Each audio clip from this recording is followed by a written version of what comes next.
김윤중 선수인데 김윤중 선수가 김경모 씨나 투샷에 잡힌 김경모 선수랑 오늘 저랑은 쌍쌍을 봅니다.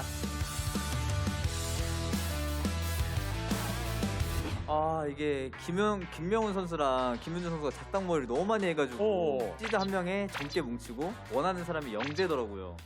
그 꼴을 보기가 싫어요. 저희 그림을 만약에 뭐 건드린다. 제 앞쪽에 3명 중에 하나 뽑고 도망가겠습니다. 그냥 뽑으면 후회하실 것 같아요. 너무 무서워요. 눈치가 보여서 뽑을 수가 없어요. 지금 3명 다 못 뽑겠어요 지금. 제 소신대로 해보겠습니다. 김경모 팔이 깨났어요. 한 7~80%는 우리 깨모 형이 윤중 형 옆으로 간다고 보면 되는데 근데 좀 너무 노잼일 것 같아서 그냥 뽑았습니다 일단은. 누구랑 뽑혀도 그냥 한다는 생각으로 왔는데 김윤중이 저렇게 해가지고 얼굴 다 팔고 좀 자존심 다 상하고. 김경모 선수? 예? 저희 동맹은 아직 끝나지 않았습니다. 김성대가 왜 안 뽑히는지 모르겠네요. 저 친구도 열로 엮여야 되는 친구거든요. 김경모 씨가 지금 김성대 뽑으면 제가 그쪽으로 가겠습니다. 화가 좀 났었는데 진정하게 되네요. 예, 진정했고 접수 확인했습니다.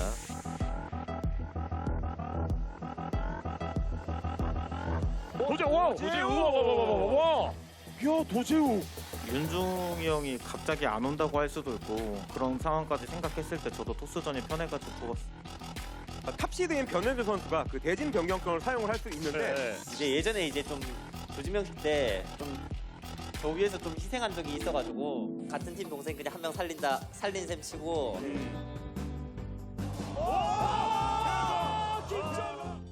그걸 갚기 위해서 윤중현한테 쓸 생각이에요. 진짜 김윤 진짜 정말 와 리아 이석이 갔어요. 만약에 진짜 이번에도 한번 저는 진짜 딱 말씀드리겠습니다. 변현재랑 절대 일체 대화 안 하고 동생 그냥 잃어버리도록 하겠습니다. 원하시는 게 뭔데요 지금? 저랑 도재욱이랑 바뀌는 거예요. 윤중형을 원해서 쓰는 것도 맞는데 제가 올라갔으면 하는 토스 중에 한 명이 재욱이 형이 올라갔으면 좋겠거든요. 만약 도재욱 선수 그렇게 생각을 한다면 김성대랑 저랑 바꿨으면 좋겠네요. 그러면 도재욱도 살고 저도 살 수도 있기 때문에 그 두 번째 경우일 수도 하면 인연이 끊어지나요? 아쉽게도 끊어집니다.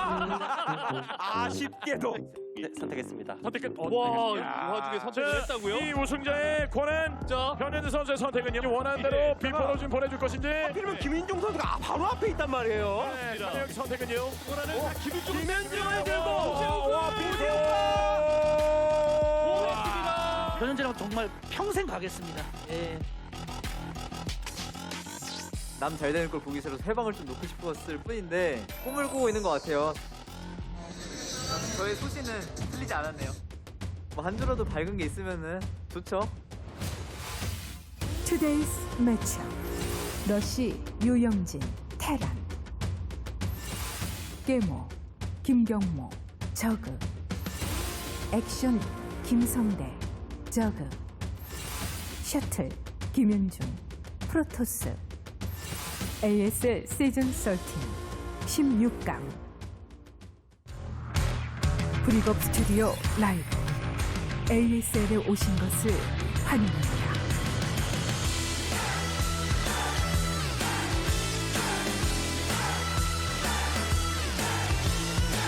나의 레벨은 다르다. 어나더 레벨 핫식스와 함께하는 ASL 시즌 13 16강 비조 경기로 인사드립니다. 안녕하세요. 이현경입니다. 어제 16강 A조 개막전 경기 죽음의 조답게 11경기 모두 꽉꽉 채운 명경기들로 팬 여러분들을 즐겁게 만들어 드렸는데요. 그 분위기를 그대로 이어 오늘은 B조 경기가 여러분을 기다리고 있습니다. 경기에 앞서서 B조 경기 앞두고 있는 선수들과 함께 이야기 나눠보도록 하겠습니다. 인사 먼저 나눠볼게요. 안녕하세요. 반갑습니다. 네, 먼저 유영진 선수 역대급 조지명식의 수혜자다라는 이야기들이 나오고 있습니다. 네. 조지명식이 끝나고 나서 본인도 굉장히 흡족한 표정으로 집으로 돌아가셨는데 네. 비조 역시나 마음에 드는 조인가요? 마음에 들긴 한데 그래도 좀 부담감은 좀 심한 것 같아요. 꼭 올라가야 되는 조라고 생각을 해가지고 그래가지고 좀 단단하게 준비를 해왔습니다. 유영진 선수가 비조에 속함으로써 이 오래된 준우승자 징크스 좀 깰 수 있지 않을까 이야기하는 분들도 많으세요. 네. 이게 준우승을 하면은 다 다음 시즌에 떨어지더라고요. 근데 저도 좀 그럴 것 같이 좀 게임을 요새 못 하다가 좀 2월 달부터 해가지고 폼이 서서히 올라가지고 좀 자신이 있는 상태라서 준우승자 징크스에 걸리진 않을 것 같아요. 자, 옆에 계신 김경모 선수와도 이야기를 좀 나눠볼까요? 안녕하세요. 안녕하세요. 조지명식이 시작하기 전에는 사실 기회가 잘 만들어진다면 좀 8강 진출 노려볼 수 있지 않을까라는 이야기를 하셨는데 비조가 완성되고 나서는 그 기회 잡았다고 느끼셨나요? 어떠셨나요? 다른 조 보니까 저희 조가 그래도 제일 올라가기 좋은 것 같아요. 쉬운 조가. 결국에는 깐부라고 좀 묶여있던 김윤중 선수와 같은 조가 됐는데 끝나고 나서 김윤중 선수가 좀 만족스럽다라는 이야기라든가 무슨 이야기를 좀 나누셨을까요? 그 당시는 이제 뭐 깐부였는데 이제는 오늘은 이제 서로 싸워야 하는 적이라 가지고 그렇죠. 일체 대화 안 했습니다. 일체 어떤 이야기도 나누지 않으셨나요? 예, 이제 적이기 때문에. 알겠습니다. 자, 옆에 계신 김성대 선수와도 이야기를 좀 나눠볼게요. 안녕하세요. 안녕하세요. 오랜만에 또 16강 경기를 앞두고 있는 김성대 선수입니다. 좀 김성대 선수가 8강에 올라가는 모습 기대하시는 분들도 많은데 오늘 컨디션은 좀 어떠실까요? 우선 뭐 컨디션이나 이런 건 다 좋은 것 같고요. 그리고 조도 약간 좀 괜찮은 것 같아서 자신 있게 임하려고요. 경기장에 딱 오셔서는 평소보다 약간은 침체되어 있는 느낌을 제가 받았어서 걱정을 했는데 오늘 약간 좀 마음을 차분하게 다지고 있는 시간인가요? 아니요, 그냥 그 경기랑 상관없이 좀 요새 일이 있어가지고 그랬는데 그냥 경기는 자신 있고요. 근데 이제 뭐 저그 대 저그도 힘들고 뭐 영진이 형이 잘 오르고 윤종이 형이 또 ASL에서는 대회를 잘하기 때문에 좀 어렵다고 생각하고 있어요. 네, 옆에 계신 대회 김윤중 선수 이야기를 좀 나눠볼까요? 네. 조지명식에서 드디어 김윤중 선수가 빛을 좀 받을 수 있었습니다. 얼마 만인가요? 또 이전 영상에서 보니까 그동안의 서름이 쭉 나오니까 생각이 좀 나셨을 것 같아요. 이번 시즌은 좀 수혜자가 되셨는데 마음가짐이 좀 다른가요? 안타깝게도 어제 그 수혜를 좀 변현재 선수가 떨어져가지고 지금 이제 시선 집중이 됐어요. 이제 변현재 팬분들도 윤중이가 오늘 떨어지냐 올라가냐 이제 많은 관심이 있었을 텐데 현재 대신해서 또 올라가도록 하겠습니다. 오히려 좀 부담이 2배로 좀 생기셨을 것 같아요, 김윤중 선수. 네. 그렇지만 오늘도 그 부담을 이겨내는 모습을 좀 기대하도록 하겠고요. 이번에는 팬분들이 남겨주신 질문을 좀 드려보도록 하겠습니다. 자, 먼저 비조가 완성되는 핵심적인 스토리죠. 변현재 선수가 마지막 변경권을 도재욱 선수와 김윤중 선수를 자리를 바꿨잖아요. 이 4명의 선수가 딱 한 조가 됐을 때 유영진 선수와 김윤중 선수 굉장히 만족스러워하셨지만 김경모 선수, 김성대 선수는 어떤 생각이셨을지 그때 당시의 느낌을 좀 들어보고 싶다라는 이야기가 있었어요. 김경모 선수 어떠셨나요, 그때? 어느 정도 김윤중 때문에 같은 조가 될 거라는 생각을 했는데 영진이랑은 생각을 안 했었거든요. 근데 좀 테란 중에 이제 저우전 잘하는 테란이라 가지고 좀 빡세다, 힘들다라는 좀 생각이 좀 많이 들었어요. 김성대 선수는 그때 당시 좀 어땠는지. 근데 맨날 그 조랑 상관없이 떨어지고 올라가고 했어가지고 약간 그런 거를 신경 안 쓰고 조지명식이 임했거든요. 솔직히 그래서 뭐 죽음의 조 이런 거 들어가도 상관없었는데 근데 확실히 이름을 보면 기분이 좋아지는 건 사실인 것 같아요. 오히려 죽음의 조에 들어가도 상관없다 마인드였는데 기분이 굉장히 의외로 좋았다라는 김성대 선수의 답변이었고요. 많은 분들이 다른 조들에 비해서 이번 시즌 비조가 조금은 할만한 조다라는 이야기가 있어요. 그래서 좀 더 부담감이 느껴지기도 하고 연습하면서 좀 전투력이 올라가기도 하고 그러셨을 것 같은데 유영진 선수 연습하면서는 좀 어땠나요? 일단 좀 부담감이 있다 보니까 연습량을 좀 더 늘렸어요. 어제 거의 한 14시간 동안 한 6명의 선수와 좀 풀로 돌리면서 연습을 했는데 뭐 결과는 나쁘지 않았던 것 같아요. 김윤중 선수는 어제 경기가 펼쳐지기 전과 후가 조금은 연습 과정이 달랐을 것 같다라는 생각이 들어요. 네, 어제 결과 나오고 나서 괜히 더 부담되더라고요. 원래 편하게 하려고 했는데 괜히 더 부담되고 오늘 경기력이 좀 안 좋으면 크게 혼나지 않을까. 네, 시청자분들한테 더 열심히 하도록 하겠습니다. 김윤중 선수가 이렇게까지 긴장하는 모습을 오랜만에 좀 보는 것 같은데 이런 질문도 있네요. 비조에는 워낙 오프라인에서 어떤 모습을 보여줄지 좀 예상이 되지 않는 선수들이 많이 포진해 있어서 경기력 주사위로 따지면 몇이 나올 것 같은지 궁금해 하시더라고요. 김경모 선수 오늘 주사위 어떤 숫자를 예상하시나요? 와서 손 푸는데 좀 가벼웠어요. 그래서 나쁘지 않을 것 같고 근데 제가 와서 저도 일찍 오는 편인데 옆에 한 명 와 있더라고요. 네. 김윤중 와가지고 손 풀고 있는데 오늘 약간 좀 진지한 모습에 저도 좀 약간 진지하게 게임을 해야 될 것 같다는 생각을 좀 했습니다. 두 분이 경기장도 굉장히 일찍 오셨고 김윤준 선수도 오늘 주사 6이 반드시 나와야 되거든요. 어떨 것 같으세요? 주사위를 뛰어넘어야 될 것 같아요. 10이 나와야 될 것 같습니다. 네. 아마 그 숫자는 김윤중 선수의 책임감을 좀 가르치지 않을까 하는 생각이 드는데요. 마지막으로 자존심 싸움만큼 정말 치열한 비조입니다. 네 선수 중에 이 선수에게만은 절대 질 수 없다 하는 선수가 있으실 것 같거든요. 제가 하나 둘 셋을 외치면 손가락으로 절대로 질 수 없는 선수를 딱 한 분만 지목해 주시면 되겠습니다. 눈빛 안 돼요. 아직 눈빛 교환은 안 돼요. 자, 하나, 둘, 셋. 일단 서로가 서로를 가리키셨고요. 김경모 선수가 가장 많은 표를 획득하셨습니다. 한마디 각오를 세게 밝혀주셔야겠네요. 이번 16강 올라온 사람들 중에서 제가 16등이라고 생각은 하거든요. 뭐 당연한 거라 생각하는데 또 이제 스타라는 게 또 반전의 재미가 있는 그런 게임이잖아요. 그래서 오늘 좀 반전 보여드리도록 하겠습니다. 김경모 선수의 각오까지 들어봤고요. 유영진 선수도 각오 한 말씀 남겨주시죠. ASL 그 준우승하고 나서 좀 폼이 떨어졌었는데 확실히 이제 다시 끌어올렸다는 거 오늘 보여드리도록 하겠습니다. 기대하겠습니다. 김윤중 선수 각오 한 말씀 해주시죠. 제가 조지명식 하고 나서 많은 분들한테 혼났어요. 왜 이렇게 까부냐. 네. 죄송하고 오늘 경기로 보여드리도록 하겠습니다. 네, 김성대 선수 끝으로 각오 한마디 남겨주시죠. 저도 오늘 무조건 올라가서 또 집에서 응원해 주시는 분들이 있는데 같이 꼭 이겨서 좋은 시간 보내도록 하겠습니다. 오늘 비조 역시 명경기가 탄생하기를 응원하겠습니다. 인터뷰 고맙습니다. 자, 이렇게 비조 경기를 앞두고 있는 4명의 선수와 함께 이야기 나눠봤습니다. 과연 오늘 살아남아 8강까지 올라갈 선수들은 어떤 선수가 될지 지금부터 ASL 시즌 13 16강 비조 경기를 통해 함께 확인해 보시죠.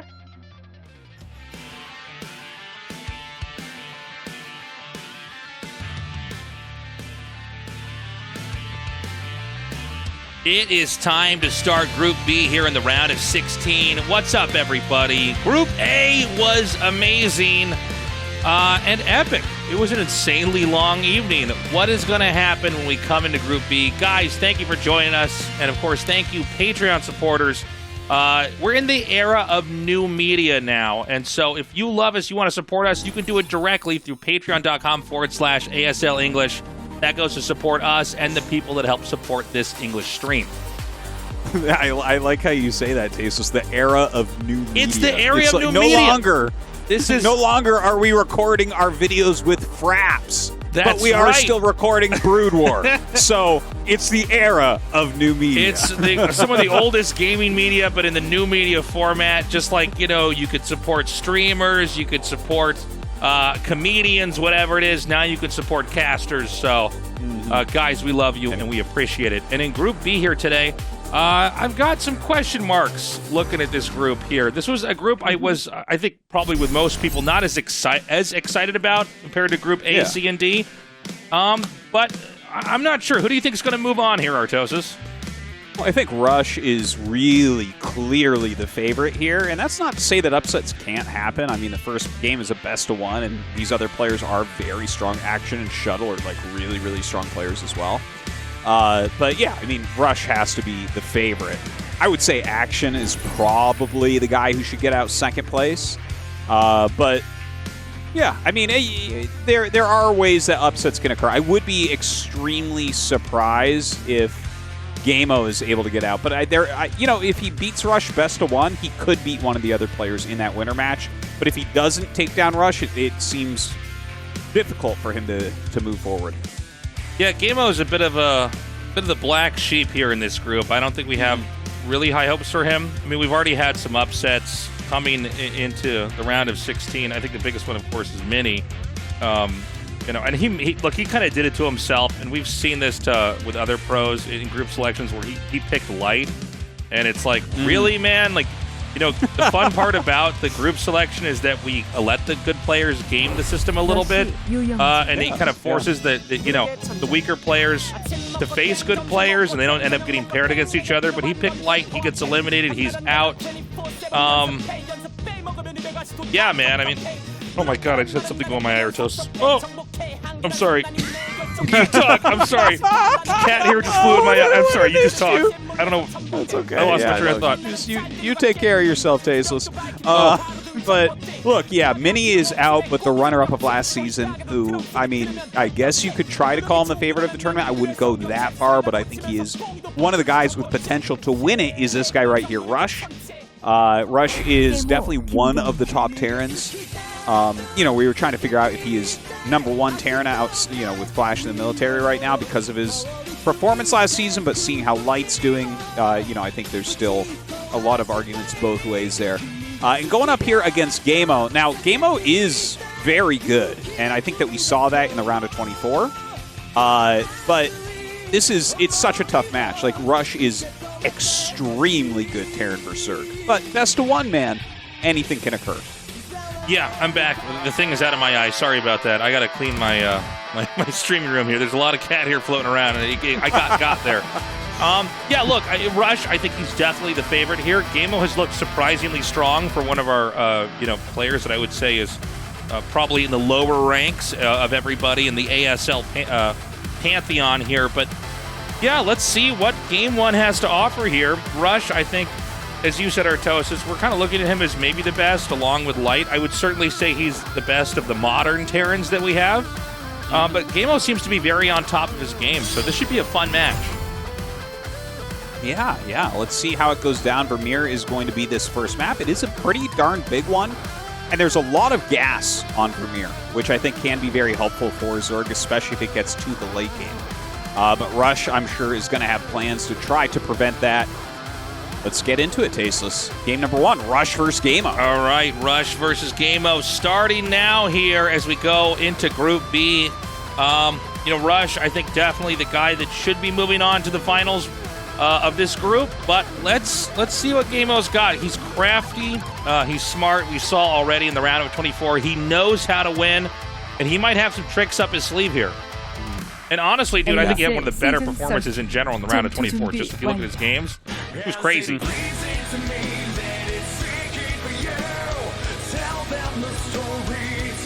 a long intro, Tastosis. We had to drag that one out. The game kept not starting.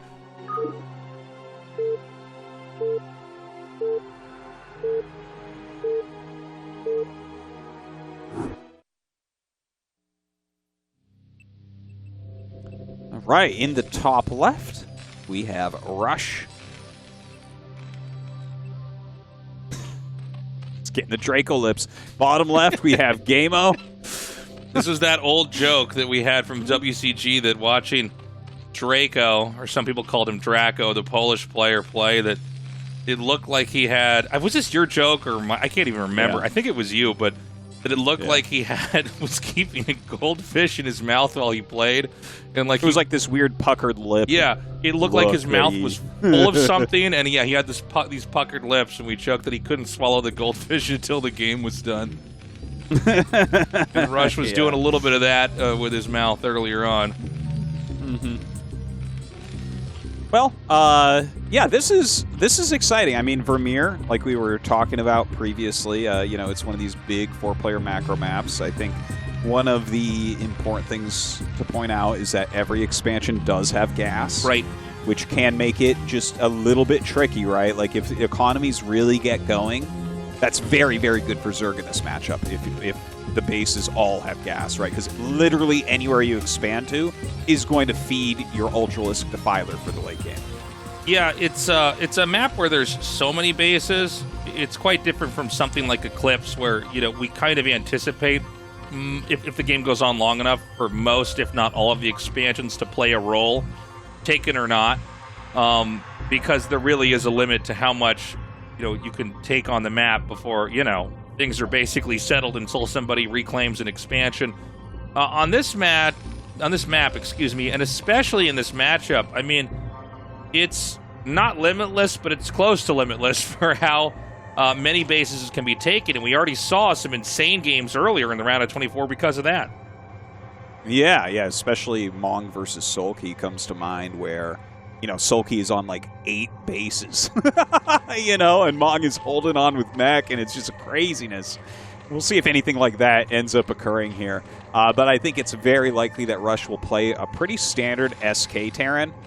He's definitely one of the best players with that style overall, so kind of expecting to see it. It kind of allows you to keep more pressure on your opponent, maybe force more mistakes, gives you a bit more flexibility, and I think that a player of Rush's caliber, like, he's definitely one of the best players left in the tournament, and ggaemo, I think, is arguably the weakest player in this round.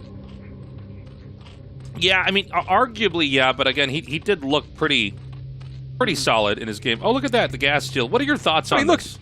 He did look great. Oh, that's fantastic. If you can gas steal against the 3-hatch, it slows it down a decent amount. And then, see, he already canceled because Zerg already started gas at their natural. So it's like every second counts. Like, look at the difference between when that gas started and when he wanted the gas. So, like, if that puts for a total expenditure of like 25 minerals, if that puts your opponent's mutas back like 15 seconds, that actually makes a big difference for Terran when you have to start the missile turrets and everything.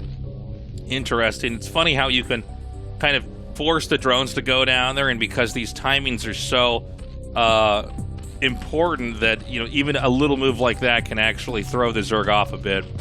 So Rush is expanding now down here. There's SCVs being transferred as we speak over to his natural, and I don't think, unless Zerg does something really surprising like make a bunch of speedlings, which I don't think is going to happen, we shouldn't have much action for a little bit. So, from the Terran's perspective and the Zerg's perspective, Tastosis, what exactly is each side looking to do, and what are they also trying to look out for? Well, ggaemo is doing a much more eco-heavy opener with the 3-hatch, and of course, when you see 3-hatch, the first thing that comes to mind is get that +1 attack upgrade immediately, and that's exactly where Rush is going. So, Rush is likely to go into 5 barracks from here, but he could go into 4. That's a slightly less common variation of this, and he's just going to want to gain map control as quickly as possible and try to, force units out of ggaemo and deny a possible 3rd base. But you see that ggaemo here starts a Hydralisk Den. So this is like a very good mind game. Yeah. To put that Hydralisk Den down. It really is, because like you kind of expect, and especially if you study Rush's VODs, he loves +1 builds against 3-hatch. So to go directly into Lurker, this will somewhat punish a 5 racks +1. So the Lurker tech on 3-hatch on 2 base is not as common. I mean, really, when you say I'm going to go 3-hatch on 2 base against a Terran, I think most people would assume that you're talking about a muta play, right? I mean, most games we have muta tech comes out, and so this is what we'd call an alternative tech route, and it has a little bit of a surprise element to it. I think on paper, it's not as strong, and it's not something you'd want to do over and over and over, and certainly not over and over again against the same player, but this could be a real curveball here for Rush if he's not going to be ready for the Lurkers to get there. And as you mentioned, Tastosis, we have 5 barracks coming down here, and while 5 barracks allow the Terran to really generate threats on the map, if you get Lurkers out very quickly, they can't really go very far at all. Yeah. In fact, 2 Hydras are already headed towards that 3rd base location. This is actually the best counter, in my opinion, to 5 racks +1. And of course, ggaemo doesn't know 100% that that's what he's doing, but I think it's a fair assumption, especially knowing Rush's style. I think that ggaemo here is actually out-mind gamed Rush, because now Rush is sitting here, he's going up to his 5 racks, he throws a scan out, and he sees the Hydralisk Den. So that was like a fantastic scan and not the best placed Hydra Den to have a scan that kind of nails both bases. You always, when you go 3-hatch, whatever tech you have, you want it on the very edge of creep on one of the hatches so that they have a 1/3 chance of missing it with their first 2 scans. Oh, that's it. Yeah, that makes sense. Okay. Yeah, it's so cool how there's these little subtle positional setups. It's not so cut and dry of like, oh, you just put it down here and that's it. I remember just the first time I saw people stack lurkers, like my mind was blown. I mean, I was a little kid, of course, but I was like, no way. And then when people would hide an Overlord over that, I'm like, oh my god. Yeah, I'm still like that, Tastosis, to this day. But look, Rush is out on the map now. He's made a couple of bunkers because obviously there's lurkers out, and you could get attacked, so you need some bunkers out. But there's already going to be lurkers on the ramp in the bottom right. There's already drones being sent. This just feels like a pretty good position overall, but Rush did get a very fast factory despite going 5 racks. So he's optimized his build very well, and he's reacted very well to what's going on. So, looking at this game, I mean, what is the follow-up for the Zerg? Because when I look at this, as somebody who plays neither race, I don't really see a way that you can engage them early on. I was about to bring up hold position lurkers because that's not safe to do on the map, and this is insane. I can't believe he actually walked across the map knowing lurkers were out. Yeah, well, I mean, you can't just sit back. You have to take some risks here. And that was a very good random position for those. Like, that's not where you think they're going to be, right? Like, because it's not. Just trust me. Like, you kind of take some guesses where hold positions might be, and you have limited scans. You kind of do what you can. But a great move, again, from ggaemo. I think that he is getting ahead here. He's going into Hive immediately. He is throwing up the Spire. That's going to be mostly just for Scourge. But I think from here, if you go Nidus and Defiler and then follow that up with Ultra, this is like a great position overall. But Rush is going directly into siege tanks, and this is why he was walking out with the bio, because he is, as quickly as he can, getting siege tanks to the front. He wants to try to bust through something before, Defilers are out. And if he doesn't have any Marines on the map, it's just too difficult to do. And so the tanks are going to come up here, and he's basically got this, reinforcement area where he can traffic the tanks up to here, and he could start to try to shell this. Now, I do wonder if there might be enough lurkers that he could just kind of bum rush the tank with the lurkers and just try to snipe it. I mean, 4 is actually quite a bit for one tank if it's too far to the front. Yeah, you might be right. You might be right with only one tank there, because if you get them all burrowed, it's like, 2 volleys and you're going to kill them. But another thing to look at is like one tank. How quickly does that kill 2 Sunkens and 5 lurkers, and then whatever more lurkers you make, right? It will take a while. So it looks like he's trying that second one, which is like, okay, let's just see if you can burn through my lurkers here. Oh my god, it actually comes up behind. Look at that move. That was kind of crazy. That was I'm not sure about that move from ggaemo. I think it was a bit too soon. I think it would have been better to keep that a little bit further back. His lurkers are getting shelled now. But, I don't think that now Zerg has enough to actually attack this. I think Rush, if he can just snipe the Nidus.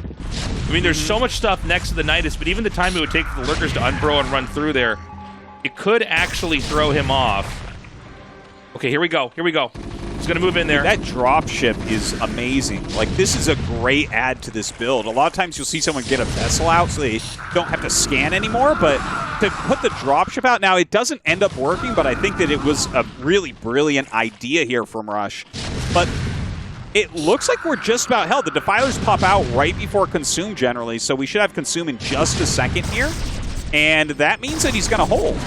Yeah, and basically Terran's going to try to bust in here and kill that last lurker, and he does before the Dark Swarm can come down. And the Dark Swarm's down, but this is not exactly a comfortable spot here for the Zerg because the hatchery's been picked off. Yeah. He was just late on that, unfortunately.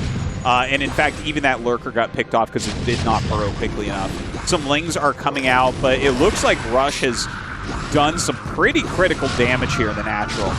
So the lurker's going to come up, but I would say that was a pretty damaging blow here from Rush. I mean, the fact that he knocked the Zerg back on 2 bases, yeah, sure, Hive Tech is a threat, but most of the lurkers were actually killed off, which means the Zerg doesn't have a lot of tools to actually deal the damage. Like, you can have one lurker fight off an endless Terran army, just moving through Dark Swarm, but what you want is a lot of lurkers so that they can obliterate a position, not just make the Terran inch away. I don't see another Dark Swarm now, so we're going to have the Terran come in once more, and he can probably just kill the hatchery again. waiting for that Dark Swarm. So many of the Lings are picked off, and he just sniped it in the nick of time. And, I mean, the problem is, you know, for the Zerg, they got the tech out in time, but they didn't save the buildings in time. Now the Spire goes down, the Queen's Nest. Again, Queen's Nest's not the biggest deal right now, but it doesn't help losing that either. Yeah, and normally when you kill a natural like that, it's pretty close to an over game. A lot of Fire Bats coming down now as well. Looks like he wants to just try to push and break ggaemo all the way. And pretty decent shot that he's going to be able to do that. Going to take out this morphing Lurker Egg even. And yeah, it doesn't feel like ggaemo has any chance. Like 56 supply doesn't really mean anything. Yeah, and this last Fire Bat is going to get the kill on the Lurker. This should be game.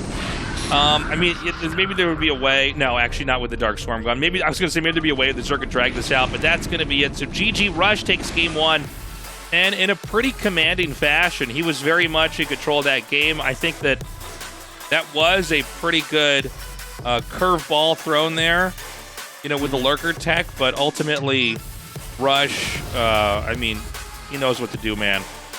He didn't waver for a second. Yeah, I think ggaemo planned it very, very well. I think the Lurker flank wasn't good. I think actually your idea of possibly trying to run up and actually snipe the tank with the Lurker Burrow, maybe that's a move that he should try there. But either way, the Defiler consume was just a little bit too slow there. When you lose the natural, that's pretty much game. But I mean, if he holds it, you got to consider him a bit ahead. So I like how ggaemo approached it, but Rush goes the winner match as expected.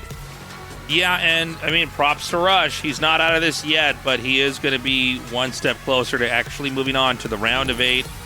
And we're going to go to a quick break, guys. Coming back, Action versus Shuttle, a ZVP. You do not want to miss it. We'll be right back.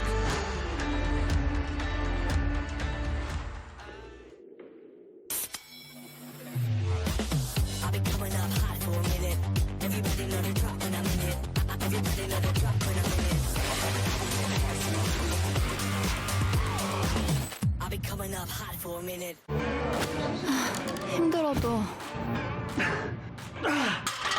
어려워도 이렇게 멈추면 내가 아니지. 오늘이 뭐야? 새로운 날을 만든다. 나의 레벨은 다르다. 어너더 레벨 핫6.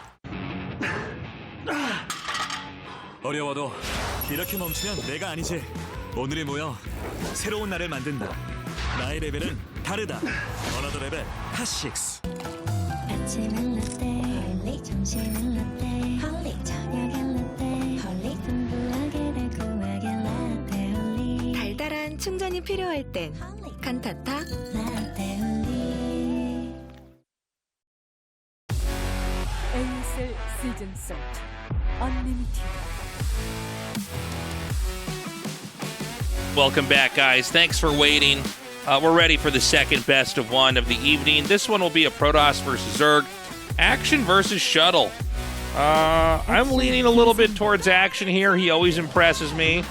It's kind of funny to see his win rate is actually 39.4% versus Zerg. I would have imagined it would have been much higher. Yeah. But you know, he's been playing ASL for so long now and has gotten deep so many times that, you know, when you see this, like, a lot of his losses are against really, really top-end guys. So I think him against Shuttle, I would agree with you. I think Action is a bit favored here. But Shuttle sometimes brings really well-prepped PvZ builds. One that's popping into my mind is, I remember a game where his opponent, like, skipped Spire. For some reason, he went Speed Reaver. Like, Speed Zealot Reaver, and just, like, crushed them in an ASL match. So I'm thinking about things like that, where it's like, oh, maybe Shuttle has something nice prepared here, and can just kind of take Action out and, you know, test his PvT to try to get through to the next round. He's definitely a player that seems to know very well how the other races think, and kind of, in a very Protoss way, how to play around that. And, you know, Shuttle's... It's weird, like, didn't he win the first ASL we casted? Or like, was it even called ASL then? He won ASL Season 1. That's right. Yeah. Season 1, he won. I can't remember if that was is called very true. ASL or not, or something else. It was. It was. Okay. Yeah, the one before that was called like Vant. That was like That's the pre-ASL that we still count for ASL stats. Right. But he won the first ASL branded tournament. And I mean, there's been moments where Shuttle's even used like a Scout versus Zerg. I mean, there's a lot of fun stuff with this. The thing is, Action just seems so well-rounded, and he's like really just never stopped grinding in Brood War. So let's see how he does here. Going up against Shuttle, man. We're going to be on Vermeer again. And let's get this started, guys. As it bleeds into me that it's seeking for you. Tell them the story, tell them the truth as it bleeds into me. 버미오에서 게임을 시작합니다.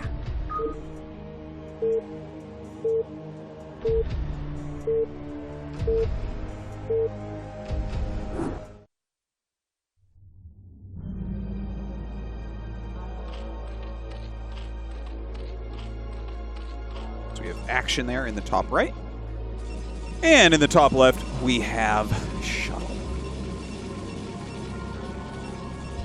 Does anything strike you about Vermeer for PvZ?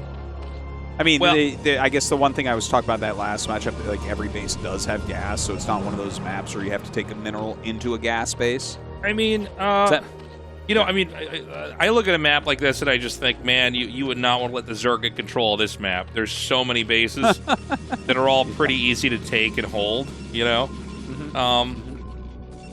There are some people who really firmly believe that Protoss has to win with the timing, and on a map like this, you know, you can kind of see why. Like, they need to get in there and basically stop them. If you have Hive Tech that goes on forever on a map like this, and Zerg were to just take control of so many locations, it does seem like it'd be a tough one to deal with. That being said, not all PvZs end up like that, but I don't know. I mean, maps where there's just tons and tons and tons of expansions that are easy to take. It makes me think a little bit of this one map. Suddenly, its name is escaping me. It was a ladder map on the Twilight tile set. Like Shakura's Plateau. Shakura's Plateau, where like there were just lots of bases everywhere to take.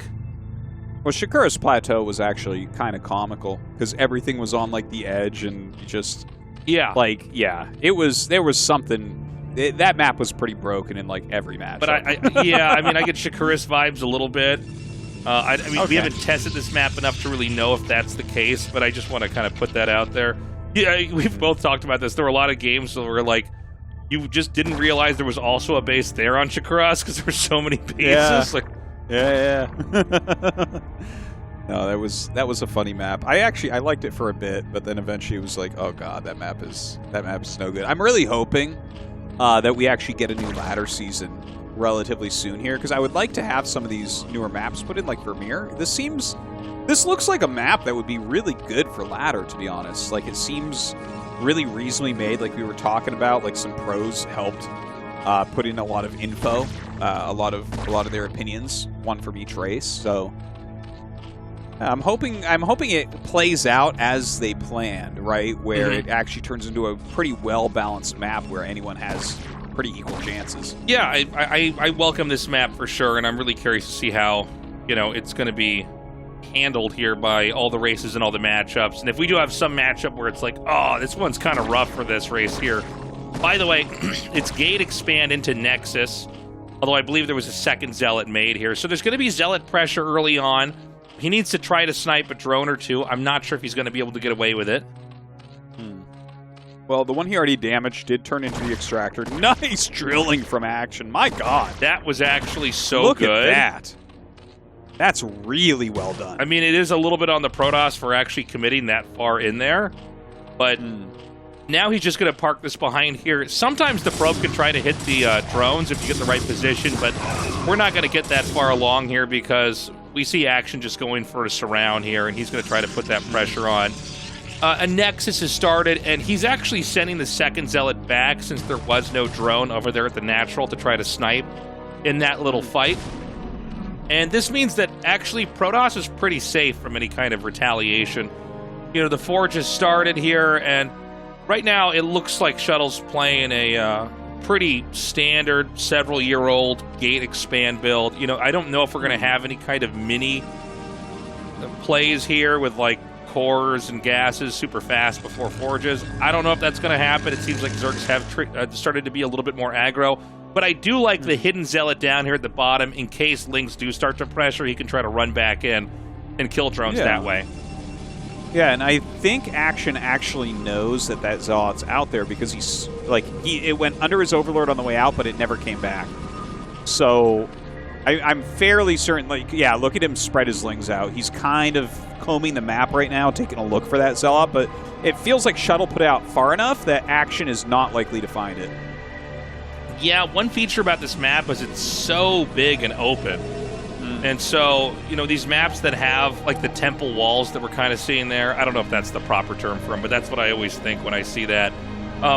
These walls there, you know, then it's a lot easier for the Zerg to check all the areas the Zealot might be hiding. But on a map this open, it's kind of hard. So that Zealot can kind of just hide in the middle of the map, and it's not going to be touched. Yeah, hiding in plain sight. And, I mean, it's just sitting there, man. Like, okay, he's finally moving it now.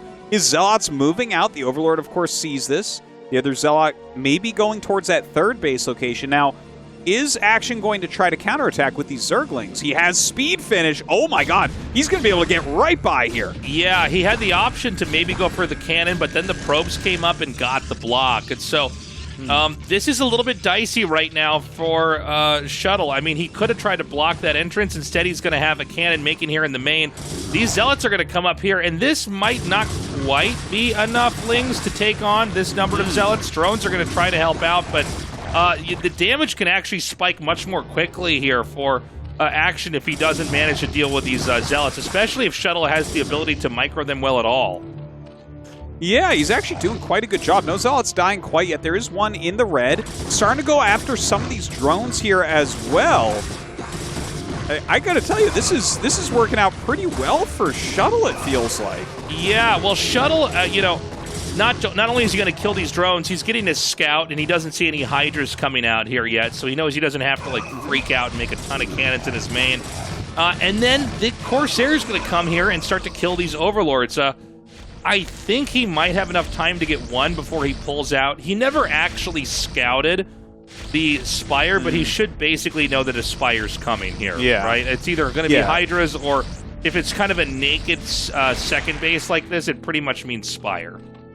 And also, I mean, the speed finished, and he hasn't seen a Hydra. It's pretty straightforward. There is the gas taken at the third, so I think it's actually going to be a Muta build, is it not? I think you're right, Artosis. I mean, well, he got the Oh. What? Never mind, Tastosis. I was going to say, he didn't get the second gas, but I think this is the weird timing that is both Hydra speed and Hydra range. That, or he accidentally made two dens, which is also a little bit weird. Like, just by accident. I guess it's possible, but right there at the same base, it doesn't feel as likely. Yeah, now when you see this, you know that you have to make so many cannons so fast because your entrance is going to get obliterated. That means the pylon, the forge, the gateway, but also that the Hydras are going to get the speed to move across the map and dive on cannons, as well as the range at the same time. So suddenly probe blocks aren't really as handy. Usually you get one or the other. You get the range to guarantee the entrance kill, or you get the speed to try to snipe the first few cannons, and then you get the range later on, so the probes can't be that handy. But this is going to be a lot of damage up here. That Corsair scout, by the way, from Shuttle is huge that he's able to see this in time. Yeah, but now there's suddenly 7 cannons here and a few Zealots as well to tank some of this damage. I don't think that Action can really break through there, can he? I mean, if he really commits to it seems like Shuttle has what he needs. In fact, he even canceled one of the cannons. Yeah, well, he's seeing right now that there's not more Hydras hatching. The Corsair Scout was very valuable. So, you're right, Artosis. Like, he probably can't break him, especially not if he's going to not commit to Hydras. And so, the game changes a little bit because both players couldn't quite get to where they wanted. The Zerg would have wanted to end the game and topple him, but realized pretty quickly when he saw that number of cannons it wouldn't work. And the Protoss would want to have less cannons and just get all the gateways up here and try to get that +1 attack or +1 armor and then move out. But Shuttle's response is right. makes 2 forges and goes for 1-1, and continues to power up on these gateways a little bit later on. Yeah, I gotta say, by the way, I'm always a big fan of if you lose your forge at the natural to make 2 forges in the main. Yeah. It feels right, because if you lost it, they already made a lot of hydras, so there's like this big commitment into ground. And then to just be like, yeah, I'm just gonna make my units scale really well. I love it out of Shuttle. I think that he's playing quite a brilliant game so far. And you need the +1 attack, as it's like one of the oldest facts of the game is you need +1 attack in order to kill Lings quickly and just do damage in general. But you really do need +2 armor now in late game, and so that plays a big role as well. So I think you pretty much have to double forge, right? Otherwise you could just get behind later on. Now this is kind of a crazy twist that Action's doing here, is he just hard shifted into mutas like immediately. And honestly, after those Corsairs were killed, you always have to keep in mind the possibility of this happening is a real threat. And so the Templar goes down, and I'm a little bit worried here because I feel like we're just not able to see Shuttle stabilize, especially after the cannons in the main are lost. This is right when the gateways are finished. This is really when you need the influx of minerals and gas to come in so you can start to crank out an army so that you can try to take fights. And with 1 Archon out and no Corsairs here to help, the mutas can just avoid the Archon forever. Yeah, for sure. And look at that. The 1 Corsair does end up falling. Now, he has Psystorm, but it honestly doesn't really hit. And suddenly Action is getting so much damage here at the natural. He's going to force a cancel on that cannon. He sees the robo timing here as well. It felt like a strong game out of Shuttle, and here he is paying the price for having so few Corsairs. Yeah, it's tricky because you don't want to make Corsairs endlessly, but if they kill off all your Corsairs and then you don't have cannons, at least enough to drive away the first few mutas, you can lose. But it's tricky for Protoss because they're playing with incomplete information, and so they don't know if it's a wise decision to make cannons in case, because if you make cannons and mutas never come and then you end up losing to like Lurker Contain, it's brutal. And by the way, pocketed armor upgrade here, which means that these mutas are just going to be much more resilient, especially to those Corsair attacks. And it might not look like it, but I worry that this game's almost over here for Shuttle. I feel like he's taken so much damage, and even if these mutas are eventually chased out, I think that honestly the position that Action's gotten himself in, he should have so many Hydras ready. And look at this, pretty much all the mutas survive. Yeah, they're badly hurt, but who cares? It's 90 supply to like 60 supply right now, so that is a gigantic advantage here for Action. I don't even know what to say, man. To me, Shuttle looks completely dead. He has lost so many probes here. His army is not very scary looking. It doesn't feel like there's much of a comeback here in any way. Yeah, I mean, I agree, man. I think that Action has stunted Shuttle in such a way that it's kind of hard to recover. And Protosses always hate Hydra busts, even if they survive them. It can be kind of tough to play through, especially when your Forge is killed off at the front. And I think maybe Action had one of the smarter mid-game Zerg plays to open Scourge, go to Hydra Bust, and then go to the Muta Scourge play. Yeah. It was strange, right? Because we saw the second gas, and it really felt like, oh, that must be a Muta play, right? But then we see the double Hydra Den, so it's that weird speed range thing, and then just to go into Mutas after that, because he is still getting a ton of gas, obviously. This was really well done strategically, I think, from Action, and he is just controlling this game in every single way right now.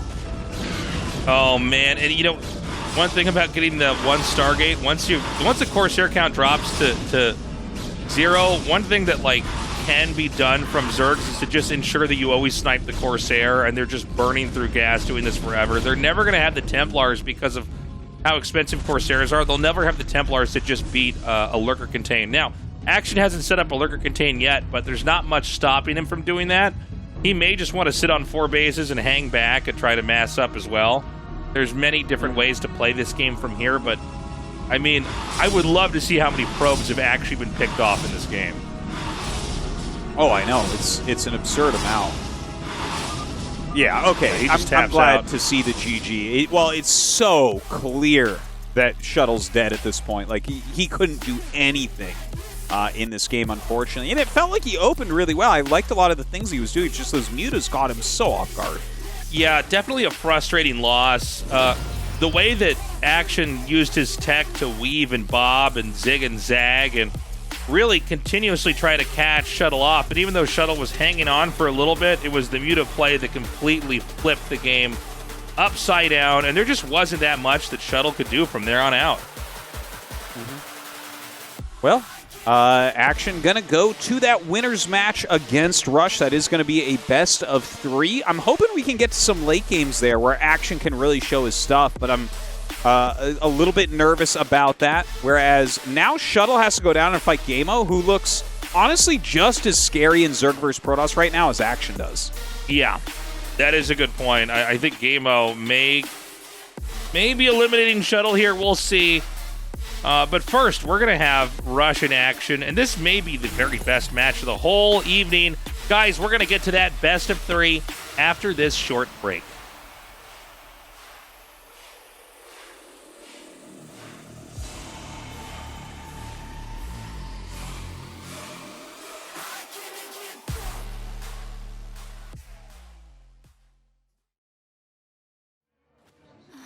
힘들어도 어려워도 이렇게 멈추면 내가 아니지. 오늘이 뭐야? 새로운 나를 만든다. 나의 레벨은 다르다.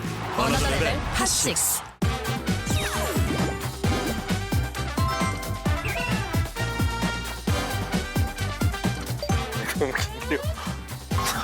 아, 외부 이런 거 해야 돼요? 오케이. 뭐 그렇게 어렵진 않은 것 같아요. 그냥 해보아도 되죠. 네. 스타크래프트 리마스터는 2017년 8월 15일에 출시된 스타크래프트 및 스타크래프트 브루더의 리마스터 판이다. 스타크래프트 브루드워의 리마스터 판이다. 아, 이거 아니에요? 아, 이거였나? 아, 실패라고요? 내가 그림은 모기김, 그림 것보다 그림 목이 짧은, 그림이다. 그렇죠. 오케이.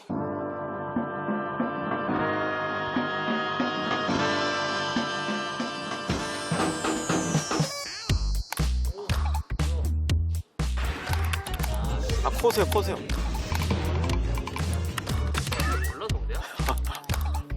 나는 못 살고.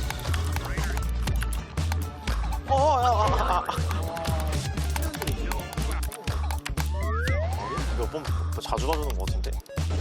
좀 생각보다 쉬운데. 나 좀 빠르지? 못할 것 같은 선수? 깨모요? 연세가 가장 많은 김동건 선수.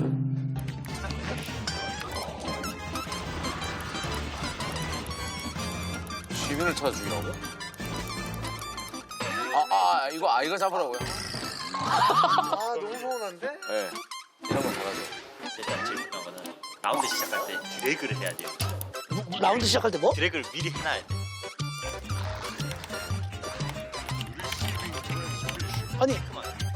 아니 뭔 소리야? 아니 뭔데? 뺏으라고.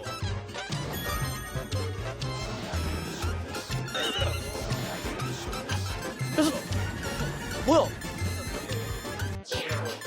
와 버그 났다고? 와 나 이런 경우도 처음이네. 커세어를 마인드 컨트롤 능력을 뽀였어요. ZTTS 많이 태우세요.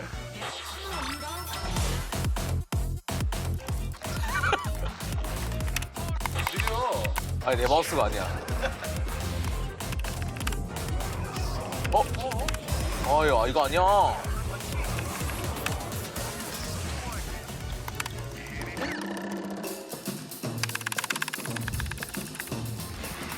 아, 안 돼. 너무 늦어졌어. 이거 아니야. 아, 잠깐만.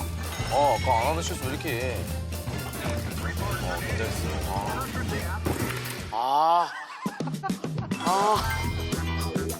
상품인지 몰라가지고 설설했는데. 처음에 뭐였더라?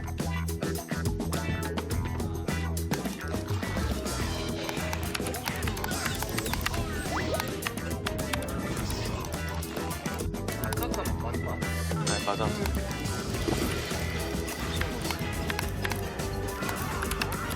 아, 아까 벙커였잖아.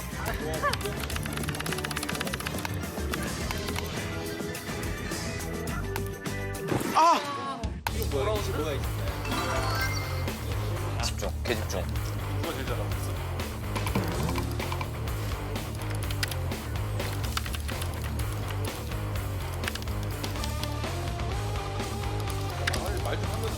집중, 집중.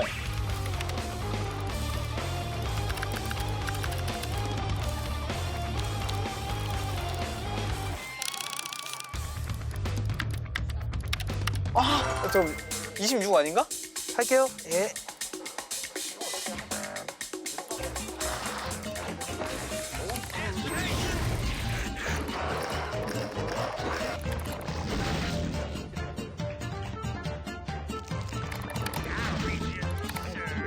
왜 안 움직여졌어? 아씨.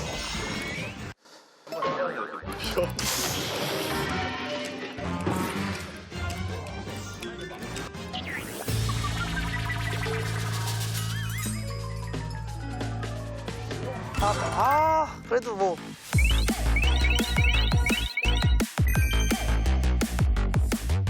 처음 해보는 거라 신박하고 재미있던 것 같아요. 제 마우스랑 키보드를 가져오라고 했으면 더 잘했을 텐데. 제 자신 기특합니다. 약간 센스가 많이 필요한 유즈맵 같고 재밌는 것 같아요. 어떤 조를 만나던 꼭 이겨서 올라가도록 하겠습니다. 저번 시즌 진짜 4대3으로 아쉽게 준우승했는데 이번 시즌은 집중해가지고 더 높이 올라가서 우승해보도록 하겠습니다. 이번 열심히 연습해서 좀 우승 가까이 한번 가도록 하겠습니다. 16강 저는 온컵만 해도 만족하거든요. 잘하는 상대들이랑 재밌는 게임 하도록 하겠습니다.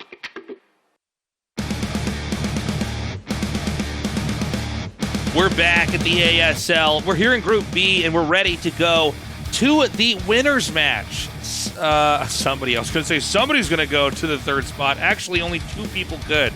It's Action and Rush duking it out, man.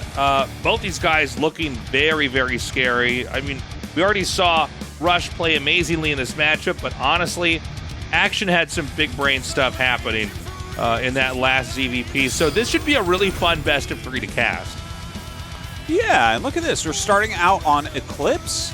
Yeah, this is going to be a lot of fun. I'm excited to see them play because I think they're both very good at Eclipse for this matchup. I've seen a lot of Eclipse TVZs from Rush and a lot of ZVPs from Action. So I think that this can really set the stage. I am, again, leaning towards Rush. We have two-player maps to start, which generally are pretty good for Terran against Zerg, in my opinion, although I've heard a lot of Zergs say that Eclipse is totally fine. ASL but yeah, let's get into it. Game number 준비 1 here 완료. between these two. As it pleasing to me that it's seeking for you. Tell them the story, tell them the truth. As it pleasing to me. 이클립스에서 게임을 시작합니다.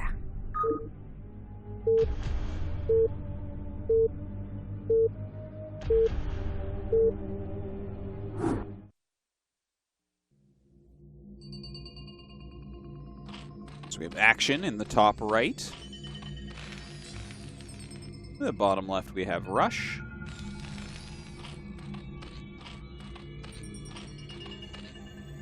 So, you know, this is a map that has been very much explored, unpacked, studied. Just so many games on Eclipse here in the modern era. We've talked a little bit about late game on this map. And look, we might not have a late game, but I think the late game on this map and several of the matchups is what makes this map so interesting. You've got basically these two bases in the bottom right.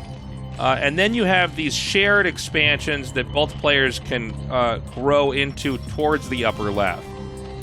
But obviously, if one player gets the bottom right and the other takes the top left, you're going to be down 2 mineral bases, whereas... sorry, how do I say this? You're going to have 2 gases and 1 mineral base, where the other side will just have both of them. There are not situations where a Terran and a Zerg both get the bottom right. That's correct? Yeah, no, in fact, there's not situations where all the bases get taken in TVZ on this map. It Really? Yeah, it will, like, never, ever, ever come to that. The most it can really get to is Zerg will have, like, let's say the most common thing for like a lot of bases I'll see on this map is Terran will have the 4 bases in their quadrant, and then Zerg will have like, you know, their core 3, then maybe one of the little islandy bases, or the very top left base, right? Like they'll try to snag one of those extra gases, then maybe the weird 4th. Like Hydra Lurker Defiler games get like that sometimes, but the thing is the game kind of comes to a head before it can ever really get that big. Because, you know, the 4th base can be a little bit difficult for Zerg to get, but once they get it, they get like so much gas rolling in that like Terran has to be quite decisive. So yeah, you don't really get all. I've never seen a pro game where all the bases. I guess that's a funny point that you make, Tastosis, that hadn't. I guess I sort of knew that, but it hadn't occurred to me. Is that actually I think on many maps you never get all the bases. Yeah, right? I think in TVZ, I mean, it's really hard to ever get all the bases. Like, you can almost see it when it's mech, because mech can stand up against, like, anything. Like, it's so hard to kill for Zerg, but when it's bio, it's like, oh, no. I mean, we have a max Terran army running around, and then we have Dark Storm and Ultras running around. So it's like someone's going to die. You're not going to get to the point where, you know, the map gets mined out in a TVZ. It's so rare. And I mean, especially at the pro level where these guys actually can kill each other. Now, looking at this game here, actually, let me dial it back, because that's a funny point. Now that I'm thinking about that, it's like I've casted so many games, even long before I was casting with you, and it never occurred to me, yeah, you never actually have on any map, right? I mean, minus the mech, ever all the bases taken. Is that correct? Pretty much. Right? Yeah. Pretty much. Yeah. It's like when mech comes into play, it's different. You can get all the bases taken, but like it's rare that you get a late game mech game even. Yeah. It just once you get up to a certain amount, it's like Terran is consistently maxed, and Zerg kind of gets all the tools that they want, and then we have a couple of very decisive battles, and we see who wins. Yeah, I'm just sort of... it's one of these moments where it's like it was always there, but it never really clicked with me. That's so cool. You know, in Terran versus Terran, for instance, it's very common to get all the bases. You know, PvZ on certain maps, it's extremely common.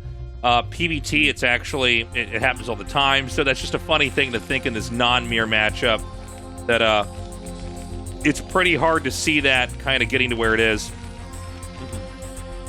Now, this is a tricky game that we're looking at. It's actually 3 hatch in main for action, but he hid that 3rd hatcher. I've never seen anyone put it there, and Rush didn't end up seeing it. So it's likely that he thinks that a 3rd base was taken, so we may see scan. Well, no, actually, because normally what you do is your first scan goes on the natural, and he'll see the hatchery there. So I guess that's when he'll figure it out. But Rush right now is going for a quick +1 build, and you know, I was mentioning in the ggaemo game, he really does like to go for quick +1 builds when he can. And yeah, I mean, I think he's just going to go into like 4 barracks, but let's see. It's a possibility he'll try for 5, but against 2 hatch, it's a lot harder to pull off. We've got the SCV ready for that 4th barracks. There it is now. And pretty soon here, he can lift off that barracks over at his entrance and just kind of put that down there, and you know, open up the entrance to his base. Action should have his Mutalisk starting in a little bit here. In what in this case is a very textbook openings on both sides. Now, Zerg wants to take a 3rd base, and it seems like you pretty much always want to take that one that's adjacent to your starting location. But is there any incentive for trying to take one of these bottom right bases first? That's like the super duper sneaky plays to take one of those bases. The defense is very similar on the bases, but yeah, you don't actually see it that often. It's a little bit further away, so it is a little bit harder to hold. It's almost like a cheesy base to take. It's like you're trying to hide something. Yeah, if the Terran doesn't look there, then you might just kind of steal it right from underneath their nose. The turrets are going up. Here come those first mutas for their harassment. A nice group of them right now. Rush he knows exactly what's going on. Action. Gonna start hitting these SCVs. Now, this natural is a lot harder to defend against Mutalisk harassment than the top right natural. So you see Action is focusing primarily on that, and this makes a lot of sense because he went 3 hatch in main. He's not actually afraid of counterattacks. So he's able to kill a lot. Look at how many SCVs he's killing. It's actually... This is crazy. This is almost silly. Yeah, this is almost becoming hard to watch because so many SCVs have been slain there. What was that, like 8 or something? Dude, at least, yeah. Like, Action has he has at least as many workers as Rush does right now. And this is such a great move, and like this is one of the things that can be a problem with these +1 builds, especially at a spawn like that. Is like Rush's build wants to make the mutas stop harassing him by threatening to attack another base, but there's no base to threaten to attack because Action went 3 base in the main. Right? So, or 3 hatches in the main base. So he just takes a later third, and thus he gets all that damage basically for free. Like, he doesn't... The mutas don't have to be on defense because Rush can't just attack his natural. Yeah, it was kind of a crazy... It almost looked like it was bad by Rush, but I think, Rush kind of didn't appreciate, like, oh, there's nowhere that I can actually hit right now. So that was a lot of SCVs. I mean, should Rush have tried to send those to his main, or is that a bit of an overreaction, Tastosis? Well, it looks wrong. Like, from my perspective, I'm like, what is going on here? Like, you don't have to just, lay down he ran and them die. all to the... Yeah, he ran them to the bottom so that the turrets would shoot more. But, yeah, look at this. Now Action is just diving on those turrets. He is going to have to cancel his 3rd base. So Rush, I mean, that's a little victory. And as Rush cancels that, he's going to feel a bit better about where he's at in the game. I mean, it kind of sucks to lose so many SCVs. But don't forget that Action isn't getting much done other than this right now. He's continuing to just chisel and hack and saw his way through all the all the workers, not the lurkers, that are over there in that location. I mean, a 3rd base is going to be needed coming up here, but when you hit that many SCVs, it is going to start to slow down a little bit here what Terran can produce. There's a small number of Marines and medics out here, but I think if there's enough Lings and mutas on the map, if he gets in the right position, he might be able to actually catch this. Yeah, it looks like he was thinking about trying to kill it, but his Lings actually went in the other direction. Maybe he's going to try for a flank here, but that would be a great move. If he can kill the army off before it reinforces, that's huge. But comes in and starts hitting the actual bioforces. I think Action's starting to get a little bit nervous about his position, because it looked really good at first. Yeah, look, he's sneaking it now, because the actual army of Rush is strong enough to kill everything Action has at this point.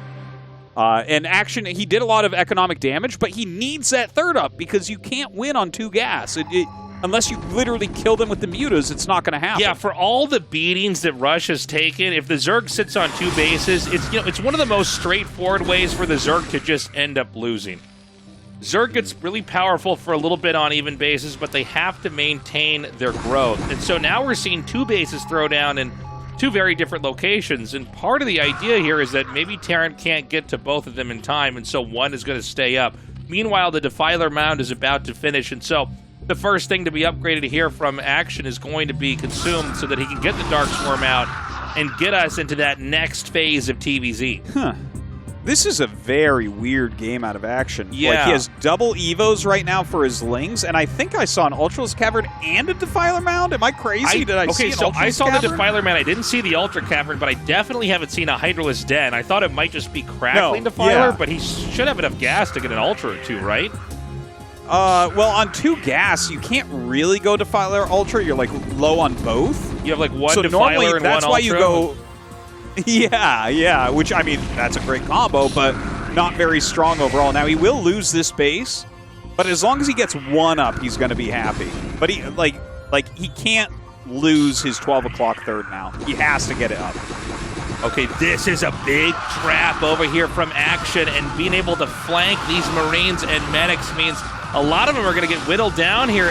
But, Rush did snipe a decent number of those mutas. We're down to 5 mutalisks, which is pretty low. Up at the north, it looks like Rush has not yet denied Action's hatchery. And so if we can get a Sunken Colony up here, that would help a lot. Normally I would say a Lurker, but he doesn't have the Lurker tech out, and so maybe just Lings and Dark Swarm? Yeah, no, I saw the Ultra Scaver now. It's hidden behind the gas there. See? He is going for it. Which, I mean, Action's getting the third up, but I look at this game, I really think that Rush is in a good spot. That was a good trade for him, like you mentioned.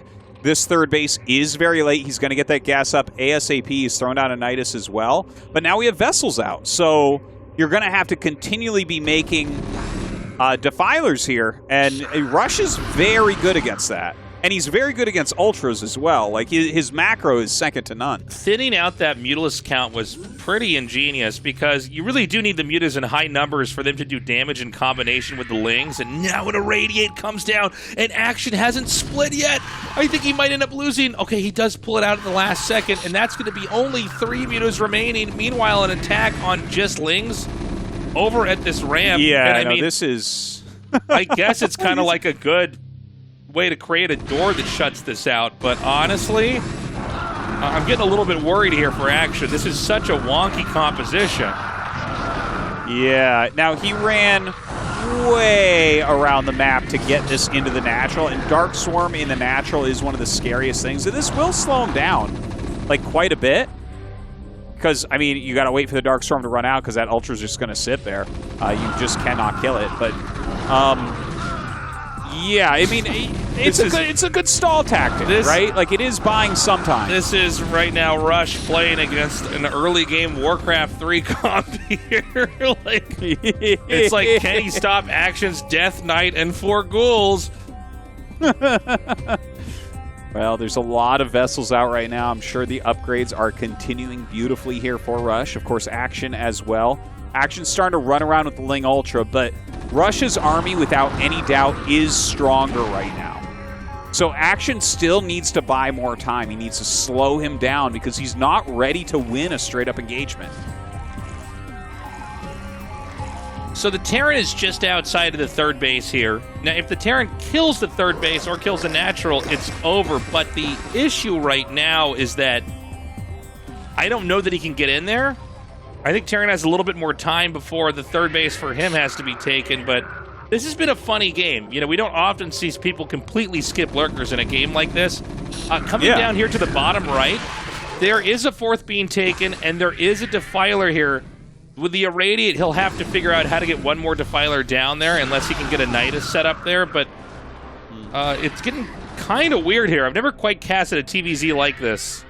Yeah, it's a very bizarre strategy that Action is going with. Like, the beginning looked fine, and the fact that he's trying to go Defiler Ultra off of 2 gas into 3 gas, the thing is, if it ends up working out, it's going to be fantastic, because this is, like, that's endgame against Bios, Ultra Defiler.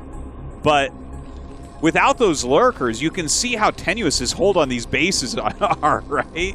He's like got 4 Lings on a ramp with a Darkstorm over them. What if Rush had a Fire Bat during that attack? It would have been all over. It almost looks like some kind of a primitive TVZ before people figured out how good lurkers were. You know what I mean? Like, you have all the other pieces here. Oh, man. Looks like Rush is going to run up here. Oh, he's going to maybe get it too.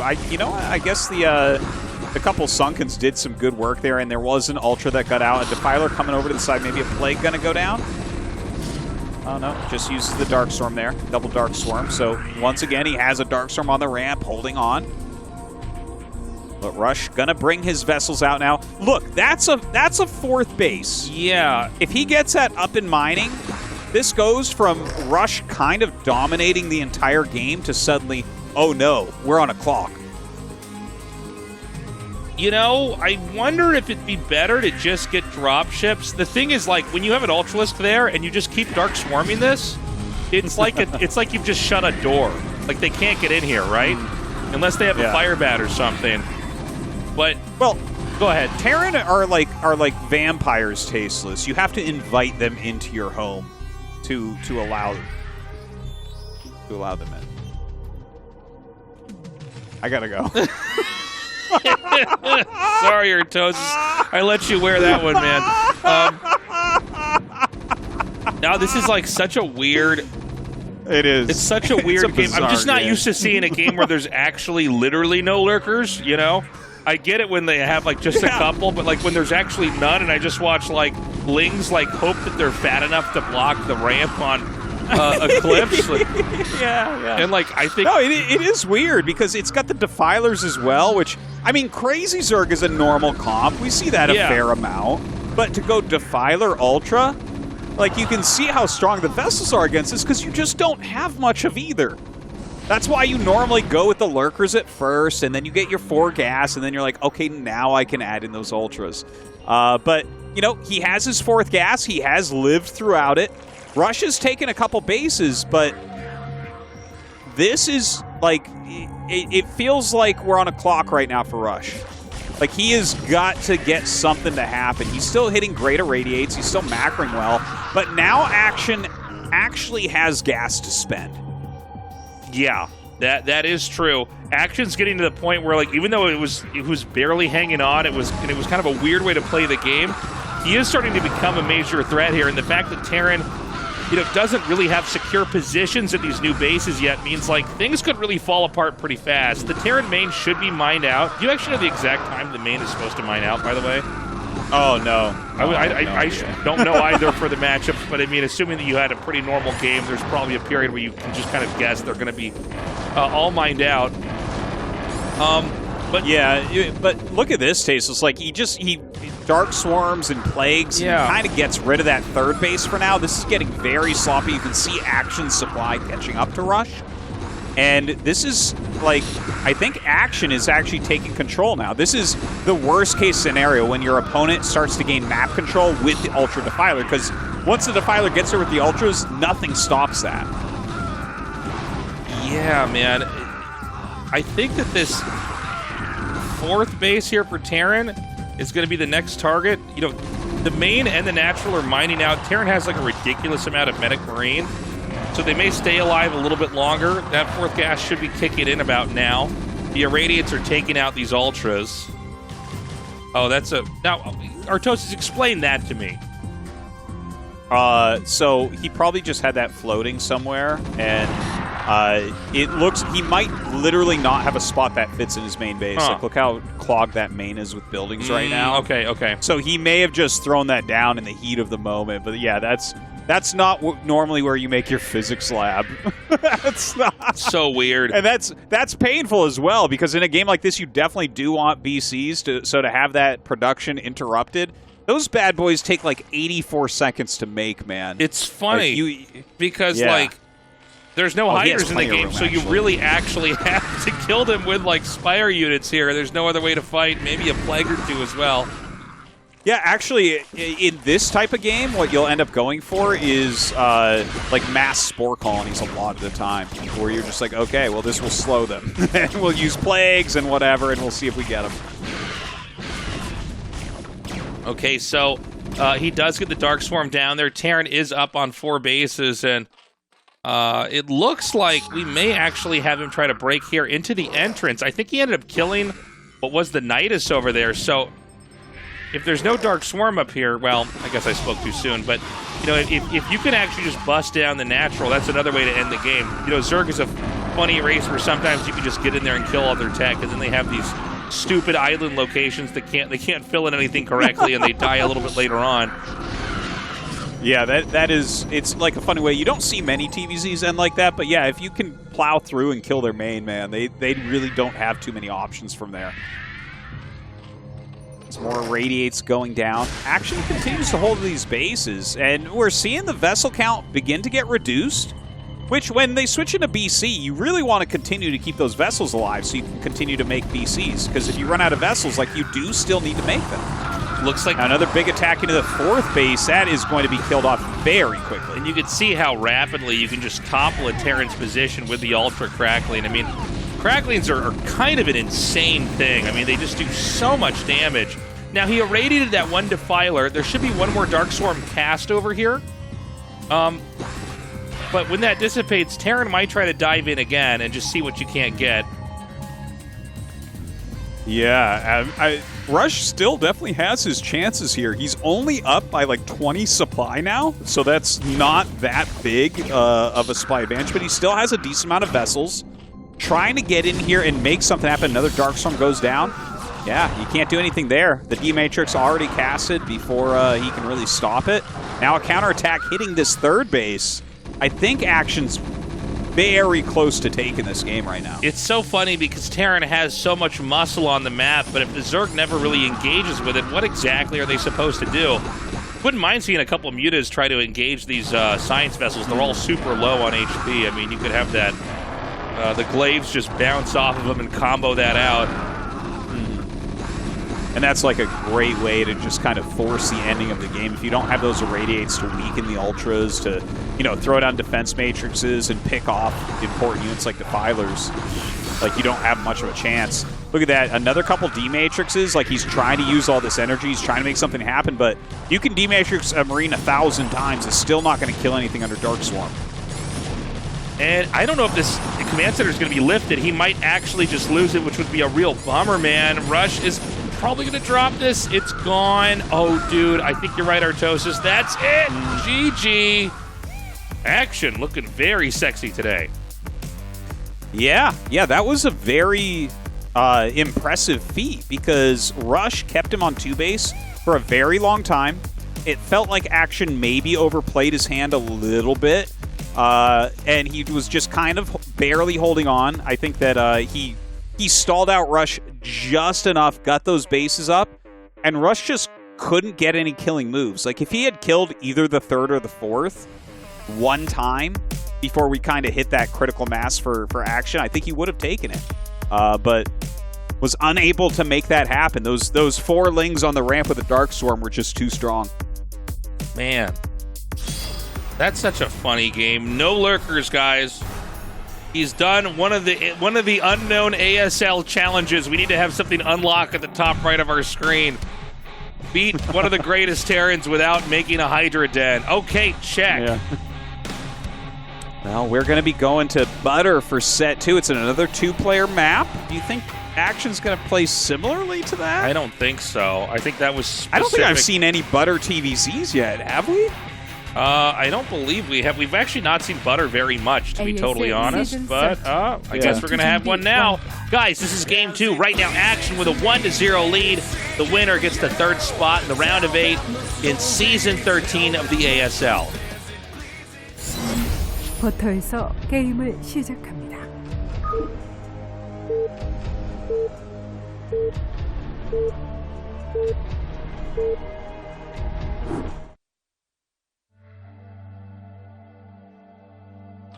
All right, we have Action in the bottom right. And Rush in the top right. Yeah, I'm not sure how Butter will play out. But, you know, 2-player maps just in general, you know, don't have that many bases. So I always kind of get the gut feeling that it's pretty decent for Terran, unless there's some weird thing like the natural minerals are against a wall, so you just lose all your SCVs. But, you know, you get that sometimes still even in modern maps where it's like, oh, the minerals are just a little bit too close, the mutas will kill everything, and you can make 1,000 turrets and it's not going to stop the mutas. Yeah. But yeah, on these 2-player maps, like you saw how long Rush denied him. Like, he really denied him for a long time. Like, Action was on the edge of death there for a while. So we'll see if Rush is able to do something similarly this time. He is walling, so that tells us he will probably tech up. Yeah, Butter, like this map, it's got a very odd shape to it. You have both of the players starting in the right corners, obviously top versus bottom. And it seems like it welcomes both the races to expand towards the left, but is there any incentive for either side to expand in these 3 bases on the right? Well, it looks like the one that's closer is like a small ramp, so it's definitely takeable, but expanding towards your opponent in this matchup is so dangerous. You know, like for both sides, honestly. Like if you expand towards Zerg with a base, the Defiler gets there very quickly. And if you miss that short travel time, like when things are going crazy later on, you just lose the base if a Defiler comes up, right? And the same thing for Zerg, where like if Terran can just get up there in like 2 seconds to pressure, it's not a very good location. Like, you're always kind of wanting to expand away from your opponent there. So, yeah, I feel like I could see Action taking one of them, but probably not Rush. Okay. And what about Mech versus Bio on this map as the Terran? I mean, is there any... Are there any things that you look for that make your eyebrows raise and say, oh, maybe a Goliath build, or maybe I want to try to turtle out on this and really go for exhaust play versus the Zerg? Well, the Goliath build and like various mech builds, a lot of times they're just used on maps where Bio isn't good specifically. Rather than the map is good for mech, it's that it's not good for Bio. That's like a lot of times how the decision is made. So... yeah, I think we're just going to see a straight Bio play from Rush, because that's his style. You know, maybe if we're watching, like, Sock play or something, like, yeah, okay, or Mong, like, oh, we could see, like, a transition or something. But, yeah, it looks like Rush is throwing down that second barracks. He's got his expansion quite quickly, sending out a second SCV now to try to get some additional scouting done. And let's see where Action throws down his third hatchery, because this is a very quick 2-hatch layer. But he will need to make a third hatch, whether it's at another base or another one of those main base 3 hatches. And this appears to be, at least for Rush here, everything pretty normal. I mean, there's no surprise builds, and I don't see any signs that Action wants to try to, like, pull the trigger and go for something crazy or aggressive right off the bat here. So I would love to see a long ZVT here and kind of get an idea of what that looks like, especially if Action is bold enough to make lurkers, man. Bold enough to make lurkers. How brave. Let's all clap for Action. He made lurkers. But yeah, okay, Spire going down. Well, I mean, that's a fair amount of lings so far. Oh, is he going to get that's a lot of more? lings I'm now. sorry, guys. I said a second ago. We didn't see any signs, but then he hatched out a bunch more. It's not very good, though. I guess if he gets a surround on that, it's amazing, but there's a wall. So, like, as long as he's behind his wall, lings are a bad choice. Well, the thing is, oh, God. He's not really... He's not behind his wall, boy. Artosis. All right, Action advances in first place from the group. I think he basically took advantage of the fact that if you send a scouting worker across the map, you can always go around it on the other side. Yeah, so, like, it's a very map-specific trick that you can especially abuse on a map that's this young and untested.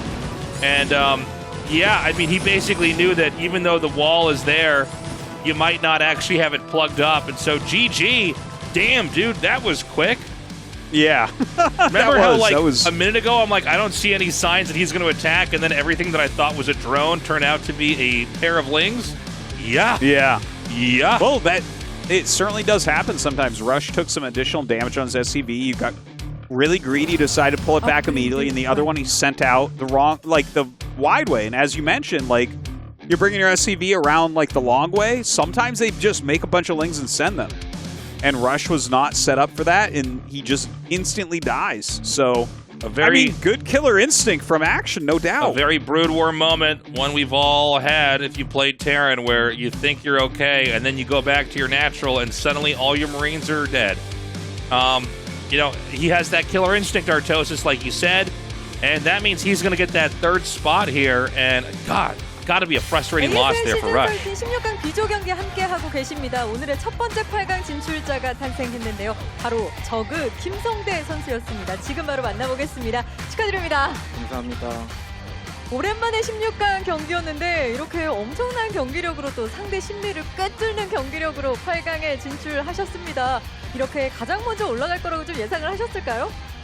아, 근데 막 자신이 무조건 있었다기보다는 그래도 근데 이제 조지명식 하기 전부터 영진이 형이 저를 뽑을 거라고 해서 저는 자신이 있다고 말했었거든요. 그래서 사실 단판은 자신 있었는데 3판에서는 조금 힘들 거라고 생각했는데 그래도 이겨서 다행인 것 같아요. 승자전에서의 마지막 두 번째 세트 버터에서 발업 저글링을 선택하셨어요. 유영진 선수와의 경기 어느 정도 판자기를 좀 생각하고 오셨을까요? 우선은 영진이 형이 좀 잘하다 보니까 너무 안전하게만 하더라고요. 그래서 첫 번째 판은 이제 노서치로 제가 자신 있는 운영을 했고 두 번째 판은 그 입구를 막고 뭐 선앤배 이런 거 생각해서 그냥 입구를 막더라도 서플을 깨거나 배럭 깨고 갈 생각으로 준비했습니다. 보는 저희들도 깜빡 속았습니다. 첫 번째 세트에서 워낙 또 김성대 선수가 잘하는 디파일러 운영을 좀 보여줬기 때문에 두 번째 세트 이 테란이 또 좋은 버터였기 때문에 어떻게 운영을 할까라고 생각하고 있었는데 김성대 선수가 모두의 허를 좀 찌르는 심리전을 좀 보여주신 것 같습니다. 사실 첫 번째 김윤중 선수와의 경기에서도 히드라를 상대가 보고 나서 캐논을 좀 강제하고 체제를 변환하셨어요. 그것도 어느 정도 염두를 해두셨을까요?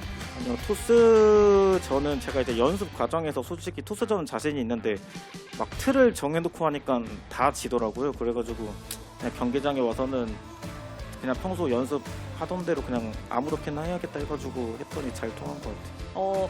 오랜만에 16강전이어서 김성대 선수가 조금은 부담을 느끼지 않을까 걱정도 했었는데 전혀 그런 모습 없이 노련한 모습으로 또 이렇게 8강에 진출하셨습니다. 8강에선 또 어떤 종족을 만나야 김성대 선수 4강 시드까지 좀 노려볼 수 있을까요?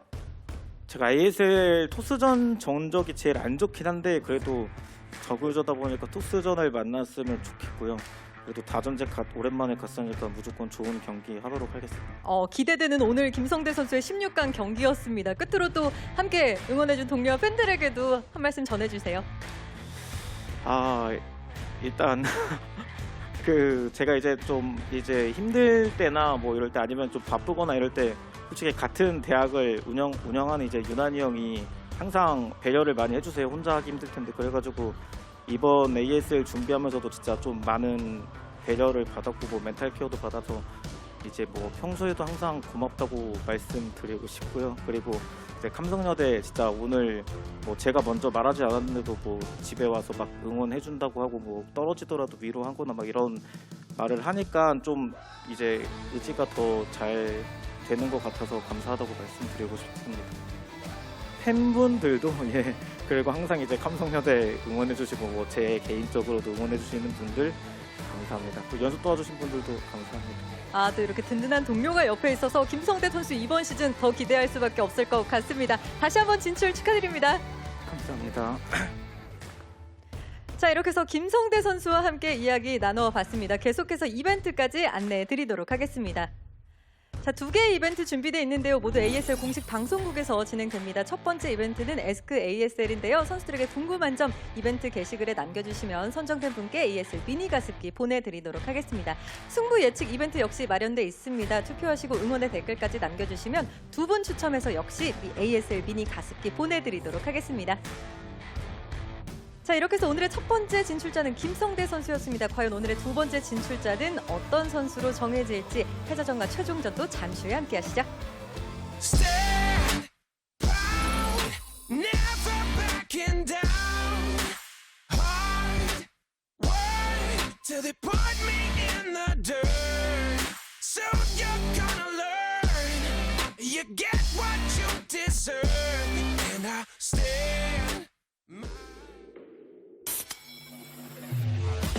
I've been coming up hot for a minute. Everybody let it drop when I'm in it. Everybody let it drop when I'm in it. I've been coming up hot for a minute. 힘들어도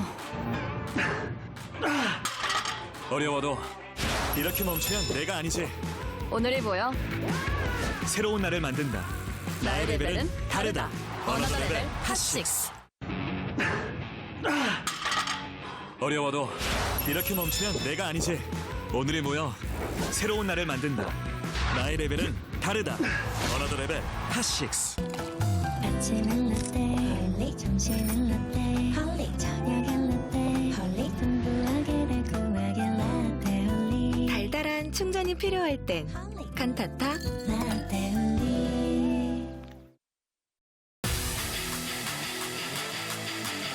Welcome back, everybody. It's time to start the losers match here in Group B, which means we're going to be eliminating one of these two players. It's a ZVP coming up next here. ggaemo versus Shuttle. Yeah. Now, look, I like Shuttle, and, I mean, Action caught him off guard, and he lost that best one. Okay. But ggaemo looked unbelievably strong ZVP in the round of 24. Like, I actually am kind of thinking he's going to win this. Yeah, I mean, he kind of looked like a Protoss's worst nightmare. He was one of these Zergs that like, while any Zerg that's, you know, ASL quality can be cheesy, he really knew that, like, lurker contain style that can be so abusive depending on the map. We're going to start this off on Metaverse, and normally I feel like I would be saying Shuttle's the favorite here. Right now, dude, I just don't know. What do you think? Yeah, I am feeling ggaemo, honestly. Like, I think he looked too strong in the matchup. He looks like he's really on top of his game right now. But Shuttle's good. Like, I feel like Action caught him off guard there, and we haven't seen his full potential here tonight. All right, well, our game is ready to start. Guys, this best of 3 to decide who's eliminated first in the ASL Group B starts now.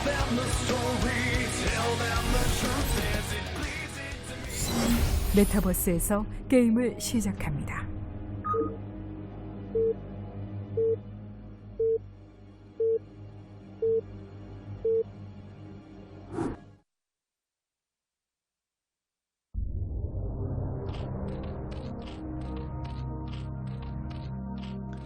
ggaemo there in the bottom right, and in the top left, Shuttle. So cross spawn. You know, one thing that I've found kind of interesting is the 12, 6, 3, and 9 bases with those, you know, they're kind of islandy. Right. But they have those power generators on them. And it feels like we've seen stuff proxied back there, and we've definitely seen some play back there. But I feel like we just aren't seeing those be impactful bases so far. Yeah, I think we need to have some more games and some different matchups for that to play a role. PvP, that could end up being a role here too. Just want to put that out here. Yeah.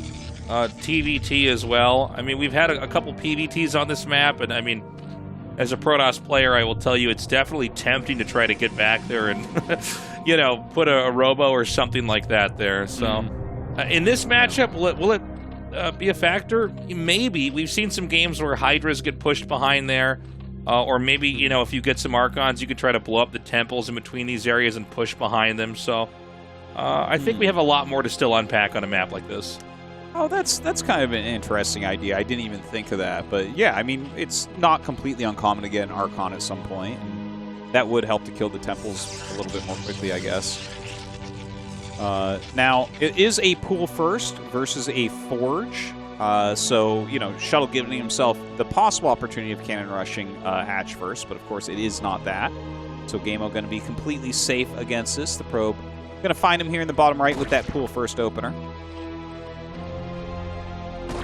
And guys, before we get too far along here in this cast, we want to just say, if you're loving the ASL and you want to support this production and support us, you can go to patreon.com/ASL English. We appreciate it, and we love you guys. Yeah, you all have been so fantastic about it. We really do appreciate it. Yeah, you know, we're working on making it better and better all the time. Big thanks to our crew. Nice username, Banana Soup and Cobra Venom. They're doing a fantastic job getting these out so quickly to you all. So thanks again, everyone, for supporting. And in this game, it's going to be Forge first. You know, one of the older openings that we've seen. It's always a good default to try out.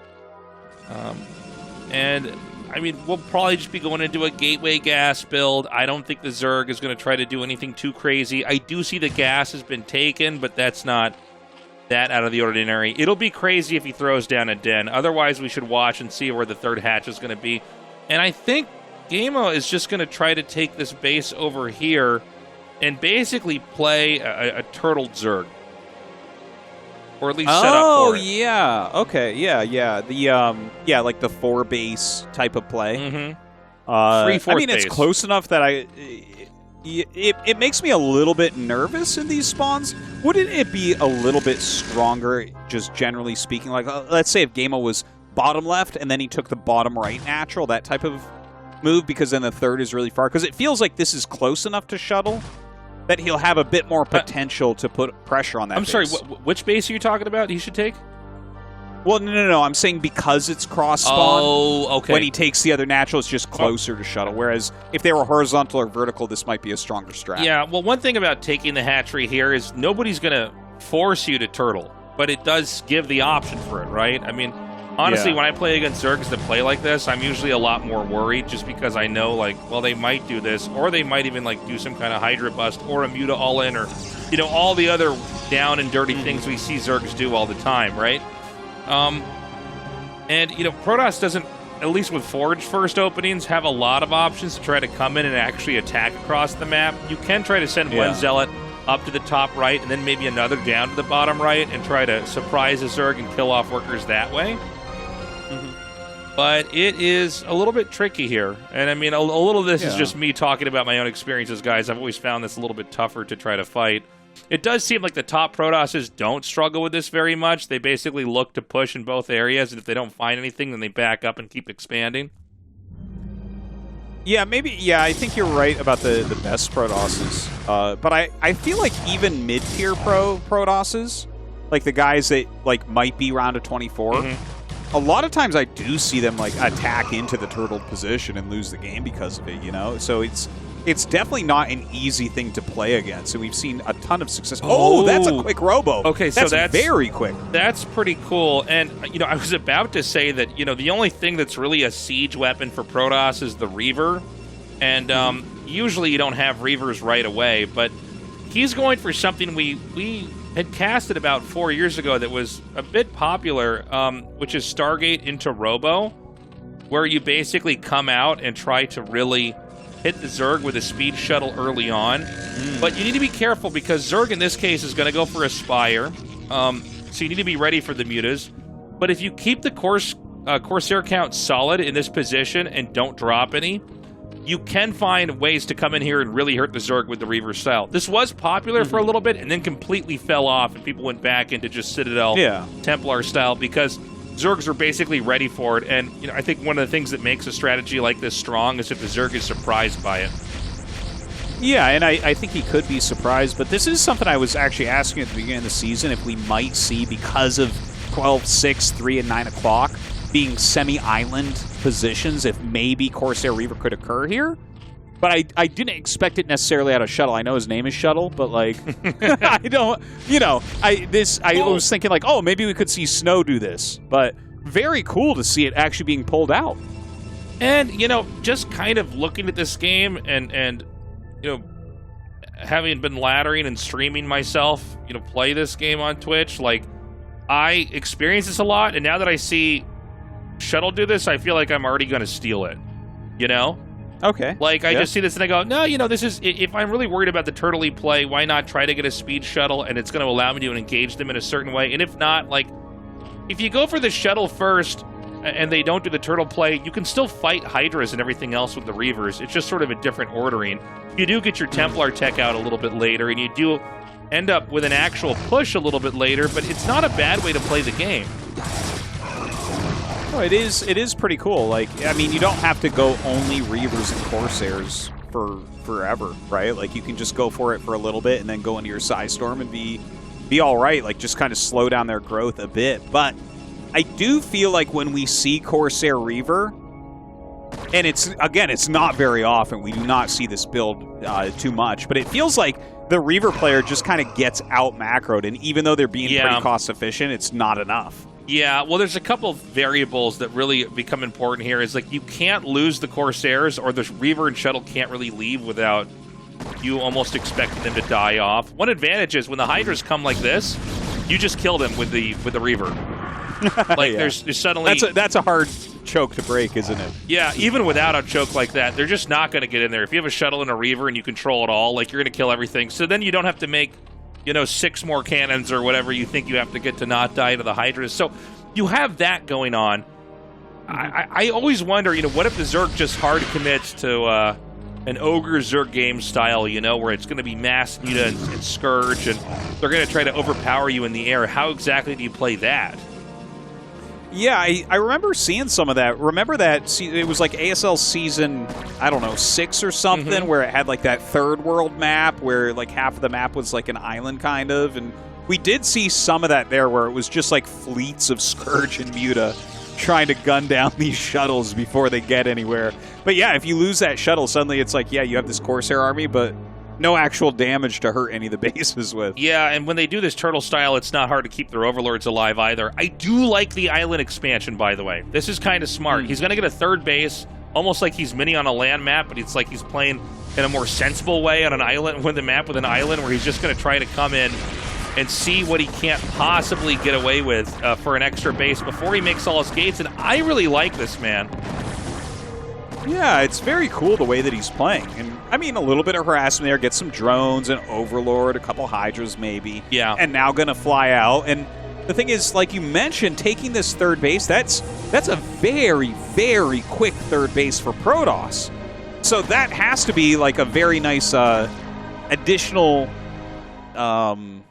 benefit, I guess, of doing a strat like this. And he's able to, you know, just continue to harass during all this as well. I mean, it's a very cool style. You're right. It's actually an idea that I think is very old. It's kind of stuff we'd even see him to go throw way back. Lost Temple. By the way, Burrow is here.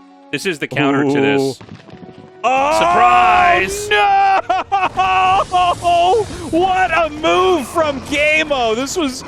Oh, he loses both shuttles here. Yeah. Just a perfect play. That's a very old counter to Reaver drops right there. It really goes to show you that Burrow does have a role in the game. I mean, we see it pretty often in ASL, but, you know, growing up with StarCraft, a lot of people are like, LOL Burrow, which is so funny because it's actually so good. It's like you're insane and you're an idiot if you think this isn't a good ability to have. But, yeah, I mean, big punish there. Kind of surprised to see the double shuttle come in, but you do need to start to be conservative. Zerg only has, like, basically one moment to surprise you with Burrow, because after that, you know, you're never going to be like, well, did they unresearch Burrow? So... For the rest of the game, you're going to be playing very carefully. But look, he succeeded. He sniped the shuttles, and it really takes the wind out of the sails here for Protoss.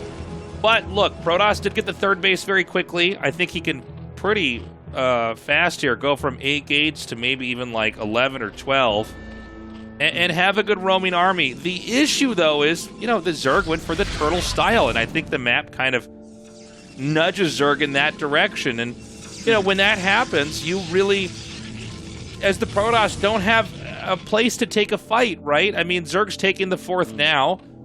I don't see any place for the Protoss to try to attack into. I don't see any, you know, obvious thing to do. I mean, other than maybe like try to get an Arbiter and recall or something weird like that into like a main or something. Zerg, yeah, they need to try that actually against this. We talked about that years ago, where like maybe a recall into the main base would be like a reasonable strategy. The problem is, I think it would. If you recall on their main base, Tastosis, you still can't get into their natural with the rest of your army. Like, you still lose that, and they just attack you. It's not like when you recall Terran and they're just like, oh no, like everything falls apart. The Zerg's like, well, that's fine. I have like 8 sunks over at my nats. Now your army's trapped there. Look at this, a big drop coming down. He does have some High Templars here to help counteract it. A lot of cannons, but ggaemo is starting to break through a little bit. A lot of probes have died, but Zealots will come down to clean up the rest of it. So he won't lose the base, but it feels like it wasn't a bad move from ggaemo. Yeah, and I mean, you know, I think Protoss holds this. If Protoss doesn't hold the island, you're probably going to lose. I think the big play now for Protoss is to try to push out and take a 4th base. And we may go into like an insanely long macro game on this map, and you know, the more I look at this map, the more I start to think this is probably one of these maps that will give us crazy long games. Yeah, you might be right about that. Like, I could see him very easily taking that 4th base that's like just down the ramp of his natural, and then he could probably grow into 12 as well, right? I think so. And it's like, okay, now we suddenly have, like, you normally don't see this many bases from a Protoss in this matchup. Like, I feel like a lot of games get decided around the 3rd base. Yeah, well, I mean, I think Protoss can get a 4th and really push us into late game, but it's going to be tricky the more drops that come in here. I mean, cannons and everything are going to be handy. If Zerg starts to get defilers, that's when things really become a headache. Well, a little bit of a lurker drop here to harass those mineral patches a bit. There is a fair amount of cannons and those Corsairs. So not so easy to really break it, but very annoying. It does feel like ggaemo is putting out an excellent game once again in this matchup. Well, he's a really abusive Zerg, and I think that's the best way to play against Protoss. You know, It's not even like he cheeses. He knows the setups, right? Like he knew which maps to do the lurker contain. Now he's going for turtling Zerg, which sort of it creates a situation where the Protoss doesn't really have a role to play.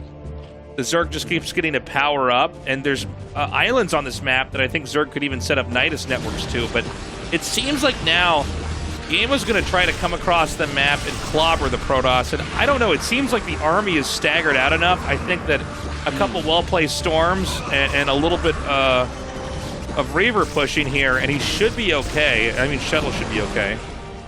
Yeah, this seems actually kind of weird. Like, he's spent a bunch of money on a few drops here, but in that attack, like, really didn't do all that much. Suddenly, we have the biggest supply advantage of the game so far in Shuttle's favor. And honestly, like, I'm a fan of the Turtle 4-base style that, you know, we've seen so much from Soulkey and from Larva and a few others. Sure. But I always like when they rush up to Defiler off of this. Get your Adrenal upgrade, you know, get the Defiler tech out, and then armies that look like this, I mean, that doesn't do anything against Plague and Darkswarm. I think he made a mistake. I think he should have dropped in the main since the Corsairs are protecting the third base. And then put more pressure on to try to punish, you know, somewhere over there. But Protoss is going to try to roam. Again, you know, it's hard, especially since I think we're basically past timing attacks now. We've effectively moved into late game. It's hard for the Protoss to actually try to break any position, but let's see what Shuttle can do here. All right, coming in now, dropping out a couple Reavers for this push. Doing a good job. Zergling's trying to come up to get something done, but the Reaver's helping out immensely here. Still has quite a few Psystorms waiting as well. A great push coming out of Shuttle. He is getting way ahead.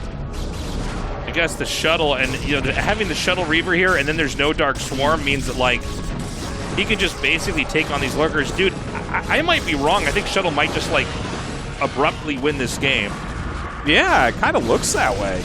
Like, look at this. He's still got all those storms saved up, and he's got like a ton of Dragoons. I think that attack from ggaemo was far too wasteful, and I agree. This is like an instant punish. Yeah, I mean, it just was a nonsensical play, right? Like, I don't know what he thought he was going to achieve here. And this means he will break both the natural and therefore get into the main base for free. And now I think this actually is like a 9-to-1 matchup here for the Protoss versus the Zerg. I mean, the Zerg can try to rely on drops and punish. The Zerg does have the upper right, but the Zerg is going to have to remake the tech. Not a big deal at the highest level, but they'll also, you know, have to remake all these hatcheries that they lost. And when you have Zerg this low, you can suddenly see that these locations that the workers are mining at become, what a weird drone move. What is going on with that? Yeah, all right, GG. That's it, though. Wow, that's really impressive. Like, ggaemo maybe a little bit overconfident there. Like, I mean, his unburrow trick was fantastic. He got to 4 bases without taking much damage. He did some drops that were pretty reasonable. Maybe he thought he was further ahead than he really was. I think he also didn't have a target to hit. There was no 4th base there. I think that you have to appreciate that the only thing Protoss has is a big army. You just have to make sure they can't use it. And the easiest way to let them use it is to just throw everything at them and let them storm it down, and then guess what? You can get pushed when you're playing Turtle Zerg, and I think that was a big screw-up. I think that up until that moment in that game, we were seeing some of the best Zerg play of the tournament here from ggaemo. He really, especially against Protoss, seemed to know how to punish, but, like, Shuttle kind of hung on. He did not leave the game after losing the 2 shuttles. It looked like he was probably going to be screwed. I mean, props to him for that, but man, going into this next one, I think we need to see cleaner late game here from ggaemo. I do want to point out that ggaemo's basically won his games right before late game starts versus Protoss. And the other games we casted. Yeah, I think you're actually right about that. ggaemo, we weren't, like, he's getting into great positions without hive tech. And some Zergs are better at the late game than others. Some Zergs are just gods. Like, you look at Soulkey, and, like, he just never loses if the game is going to go on for long enough. But then you get someone like ggaemo, and he really seems to know how to kind of to squeeze as hard as he can against the Protoss and break them. But then, you know, that's when you get an overextension. And that's kind of what that attack from him looked like. It's like he suddenly gave the opponent an opening where up until then he was playing amazingly. 전투 준비 완료. All right, time for map number 2. Let's do it. See if Shuttle can finish game off.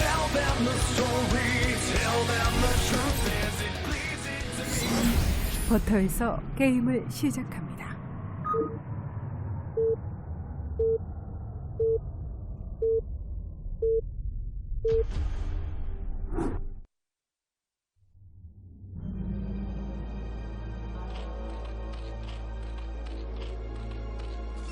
ggaemo in that top right, and in the bottom right here we have Shuttle. Of course, Butter, our other 2-player map alongside Eclipse. Still haven't seen that many games here. Gets vetoed a fair amount. We've also had a lot of really short games. And one of the reasons why you've had the short games on this map, and I didn't really see it until we casted like 2 or 3 games on it already, but you know, you can try to scout across the map to them, but there's obviously, because of the way the map is shaped, enough ways to go around a scout. And that includes going around to scouting Overlord, that includes going around to scouting SCV, probe or drone. And so you can do these funny bum rushes. You know, you're not far from each other. You're both on the right side of the map. These are perfectly acceptable rush distances. Are we going to have a short game here? I mean, we could. Zerg may be tempted to do a Hydra bust. It doesn't look like we're going to have any, you know, gateway pressure here from the Protoss, but let's see how this goes. I think this could be, honestly, a really cool map, PvZ, if we go to a long one. Do you see enough bases that Protoss can actually secure in the very tough mid-game? Because it feels like once you get past the Hydra Rush, there's this weird mid-game area where it gets into, like, maybe Hydra Lurker, where I feel like a lot of Protosses have a hard time securing the bases to get into late game. Well, so, I don't does it look like there are some? I don't know if it's about that or not. I mean, I think that both the Zerg and the Protoss have ways to play around weird maps against each other. I mean, you look at the races themselves, and I think both Protoss and Zerg have a lot of flexibility. If you choose to try to twist your race into something very different, you know, you can approach the matchup differently. So I'm not sure. I mean, I think there's enough bases, certainly, for both sides to play out a normal game. But I'm most interested in kind of the fact that there are these bases on the left side, and what role do they play in the matchup. The 3 bases on the far left are pretty far away for both of the sides. Like, it's hard to see a Zerg holding that, and it's hard to see a Protoss holding that. Do you see what I'm saying? Yeah. I just hope that we do get some Butter games that kind of go the distance, because you're right, all the games that we've seen here so far have been so quick that, like, some of the interesting parts of this map, it's like, it's very rare to have a professional map where it's a 2-player map and the bases are on the same side. Because right? Like, try to think back. Like, how many 2-player maps do you remember like that? It's almost always opposite corners. Yeah. So I would love to see some of these matchups go late and watch people build into that left side of the map. Like, it feels like a lot of the early game should be on this side, and then the late game should be on the left side. You know what I was thinking? I don't feel like we have one-on-one maps on this tile set ever. Am I right about that? Yeah, Desert tile set is the not only thing that comes to mind is like Showdown, which is like in the prehistoric period of StarCraft. Yeah, 1999. Yeah. Yeah, no, I can't think of any off the. Oh no, I do remember one. We had one on Remastered Ladder in 2017. Oh, that's when my hand was broken. What was its name? I don't know. Yeah, that's right. You weren't playing. Yeah. It was a very weird map. It was mostly vetoed. It was just, I can't even remember the name of it. But yeah, we did have one 2-player map on Desert. So, right now it's 3 hatches. Layers started, so it doesn't look like we're going to have any rushes on either side. Protoss has played, I mean, this is, you know, the expand build we've seen a million times. Forge first. So we don't have any real hints of what Shuttle wants to do. It's going to be the Stargate, which, again, is the most normal thing to do as you expand as Protoss. A riskier move would be to try to skip it and go Citadel, or to do some kind of cheese, you know. But I don't think we're going to have any of that this time around. Well, Zealot making his way up the map here towards that third base. A couple Lings are coming out to, I guess, slow him down a little bit. The Overlord was flying in that general vicinity. Oh, looks like they actually missed him. He went all the way around the left. The Spire is on the way here.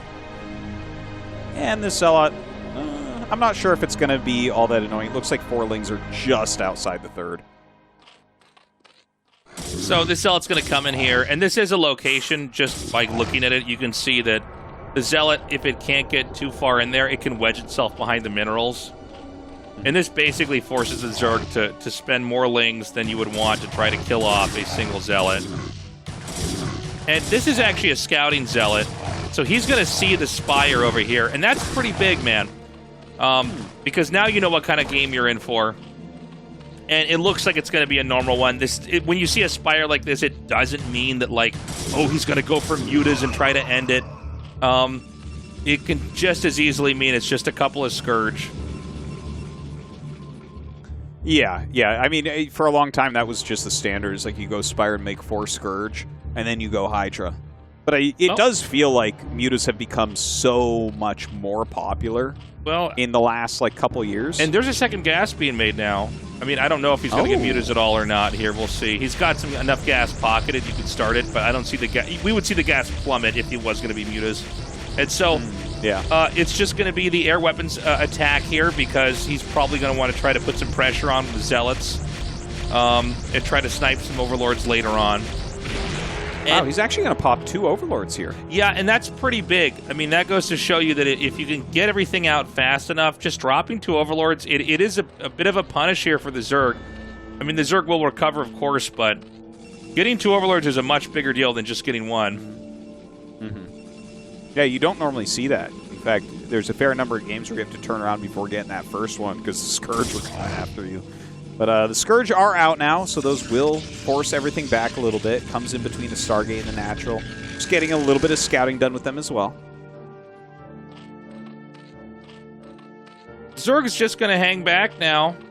You know, we have a few more hatches coming down. He's droned up. He's definitely taken the time to practice, you know, how to turtle up on this map, which is extremely important. I mean, we're at the phase in StarCraft 1, and I know we've got, you know, a lot of oldies that watch this that are, you know, our age or older that, you know, they'll hop back on. And, you know, honestly, one of the biggest favors you can do for yourself is learn the turtle positions. Because if you just throw stuff down willy-nilly like we did in the Stone Age, you will just lose so much more often. It's insane. Yeah, SimCity is like incredibly important at this point. And all you got to do is go into single player and figure out, you know, where it is. And by the way, Ogre Zerg Gamer Tastosis. Ogre Zerg Gamer, welcome back. If it isn't our old friend Ogre Zerg Gamer, hello. That's a lot of Scourge. Are you good at the game? Well, let's see if you're Scourge School the Corsairs, my friend. I love it. Ogre Zerg Gamer is the greatest gamer. Now, the Zealots get pushed back really well, so... Okay, ggaemo flies away. Does he continue now, though, on those mutas? No, he's actually already switched over into Hydra. Well, thing is, you can flex this tech for a little bit, and the Protoss will overreact. Like, we see 2 more cannons being made here in the main, because if the Protoss doesn't have what you need for this, and by the way, the biggest tell should be that this is 5 mutas. He should actually try to stack those more, because it's hard to tell how much they're stacked, or how much are there. When they're stacked, when you see 5, that's usually a giveaway that they're not committed. Because you can't just kill them with Scourge and then wreck them with 5 mutas. You want to have way more. Yeah, that's a good point, actually. So he's kind of giving that away. 5 is like one-shotting a probe, right? So... Yeah, but I mean... That's like, is that the idea? Is like, maybe you can get a few probes with this? Well, the thing is, well, no, I think the real idea here is that he wants to force out a lot of Scourge, and then he wants the Templars to be low so he can get Hydras out here, because he stopped at 5 mutas, right? Yeah. Luckily for Shuttle, and Shuttle didn't get jebaited into making an Archon to try to fight this. Oh, this is a bad idea.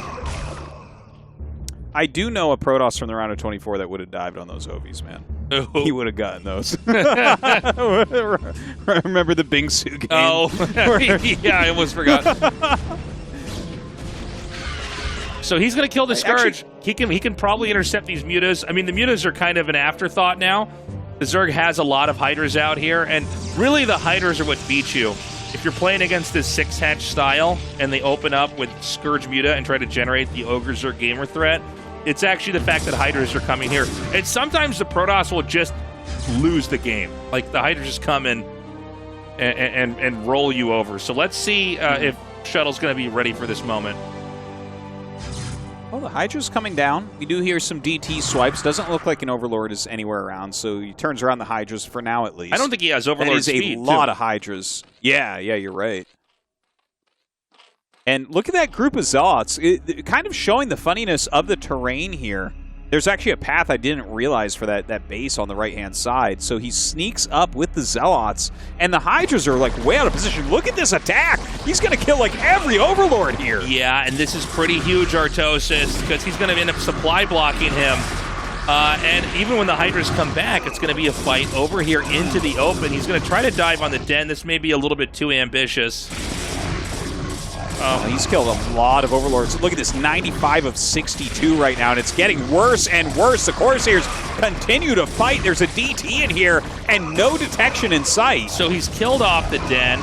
There's actually a DT, like you were saying, Artosis, and that's actually pretty big. He does end up sniping that, but if he can keep roaming while the Zerg supply blocked and snipe a few more Overlords, the game can spin out of control here for the Zerg pretty fast. And all you got to do is keep remaking your stuff back here as Protoss.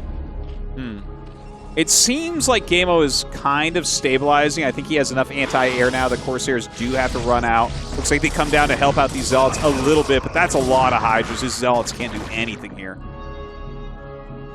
So the Hydras are going to try to come around now. There is a lot of free range area for the Zealots to try to move through. But so far, ggaemo's done a pretty good job just like catching him. Oh, dude, that's huge. He's going to get the reset again. Oh, maybe not. I guess there's. I thought there was more Overlords clumped up. He made a lot of Overlords, too. You see that supply?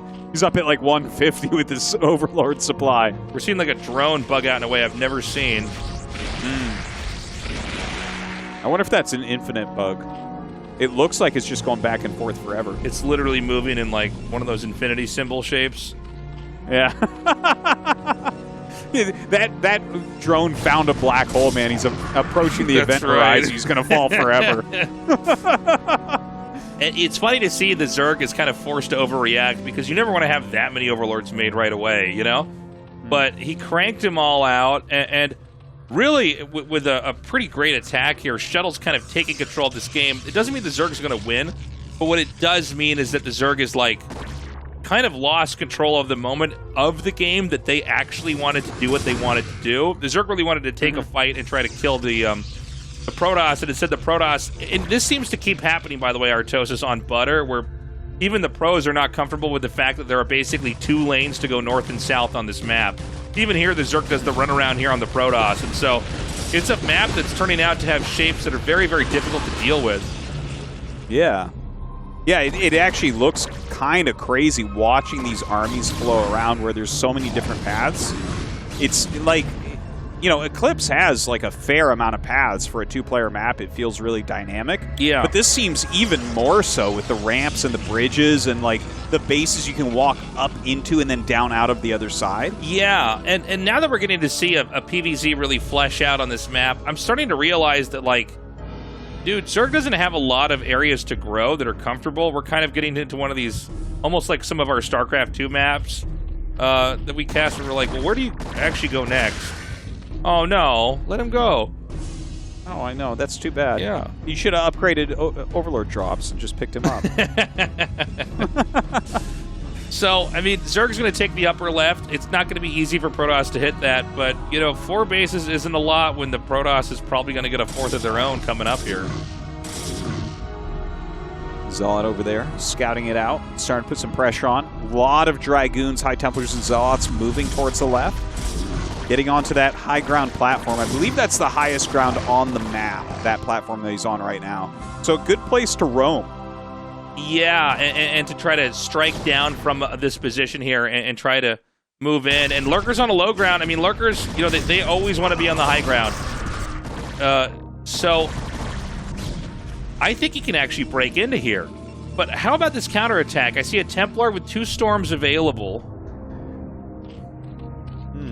Doesn't seem like he wants to do it right now. He could get sandwiched as well if he dives too hard on that. So have to be careful about that.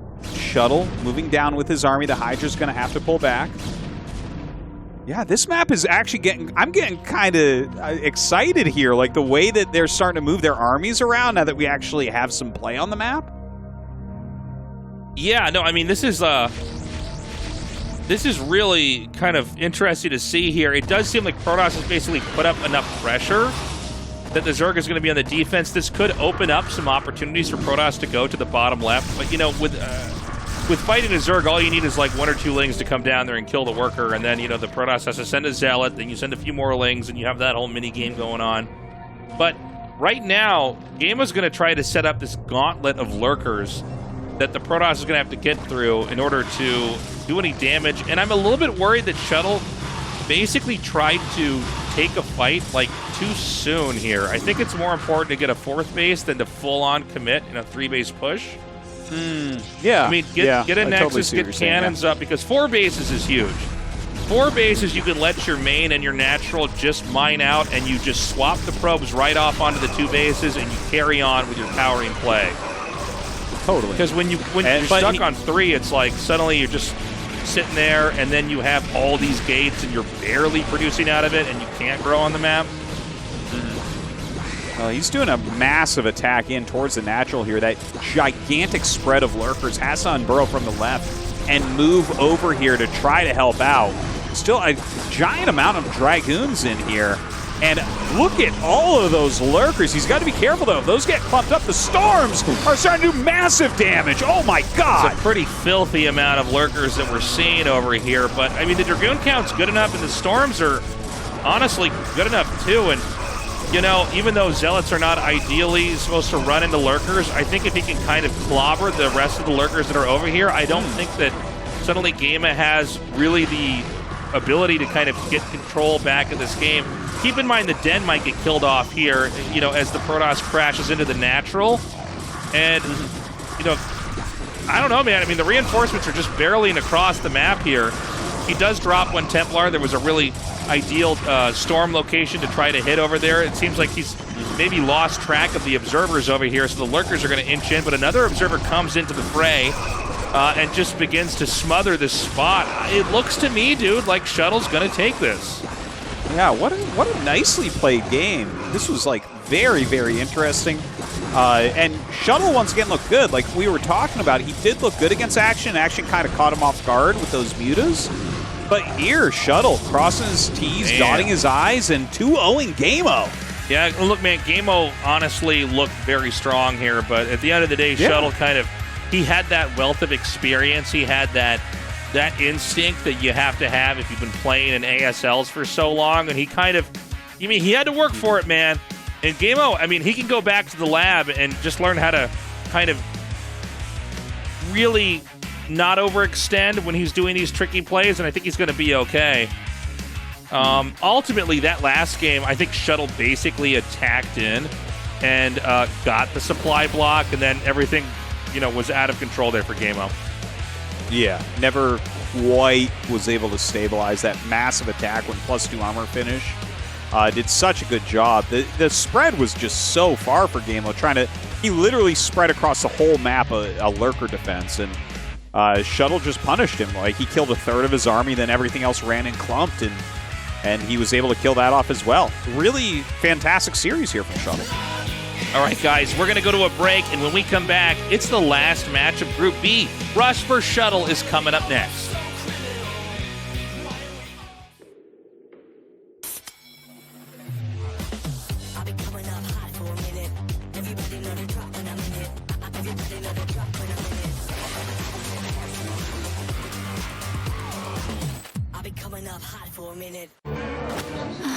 힘들어도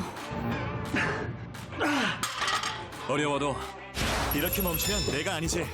오늘이 뭐야? 새로운 날을 만든다. 나의 레벨은 다르다. 어너더 레벨 핫6.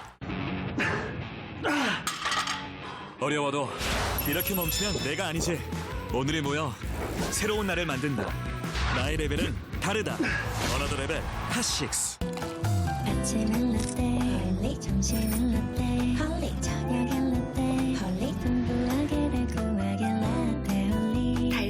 충전이 필요할 땐 칸타타.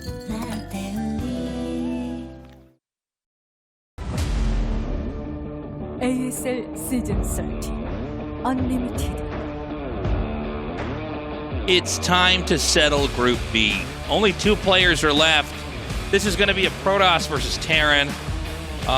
Shuttle versus Rush. This is going to be a fun one, man. I do think Rush is the stronger player. I think he's the more modern player. I do feel like it's fair, and tell me if you disagree, Tastosis, but Shuttle's like, he's always been good. He's solid. I don't think this guy is like changing a lot of the way that we play the game. He's just so smart and knows the game so in and out and has been solid for so strong. He's like always a contender to take down the opposing player.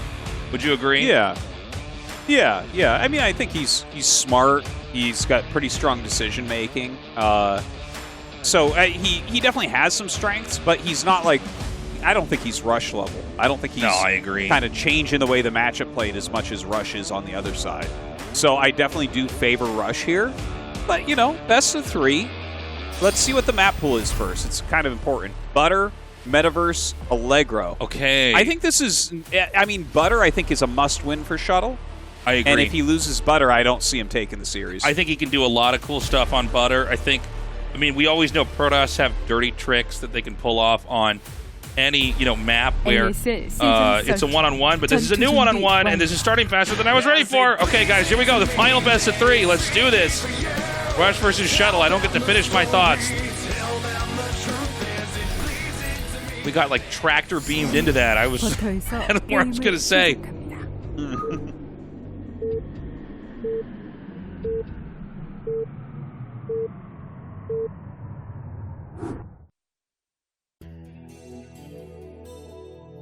So we have Rush in the bottom right. And Shuttle in the top right. So, yeah, I think Butter is a pretty important map to win. The other 2 are pretty big macro maps, and I think especially Allegro is going to be one that Rush is going to be really comfortable on. So this is a very important first map here, and let's see how Shuttle opens. Like, is he going to get hyper aggressive? Are we going to see offensive gas? Are we going to see proxy gate?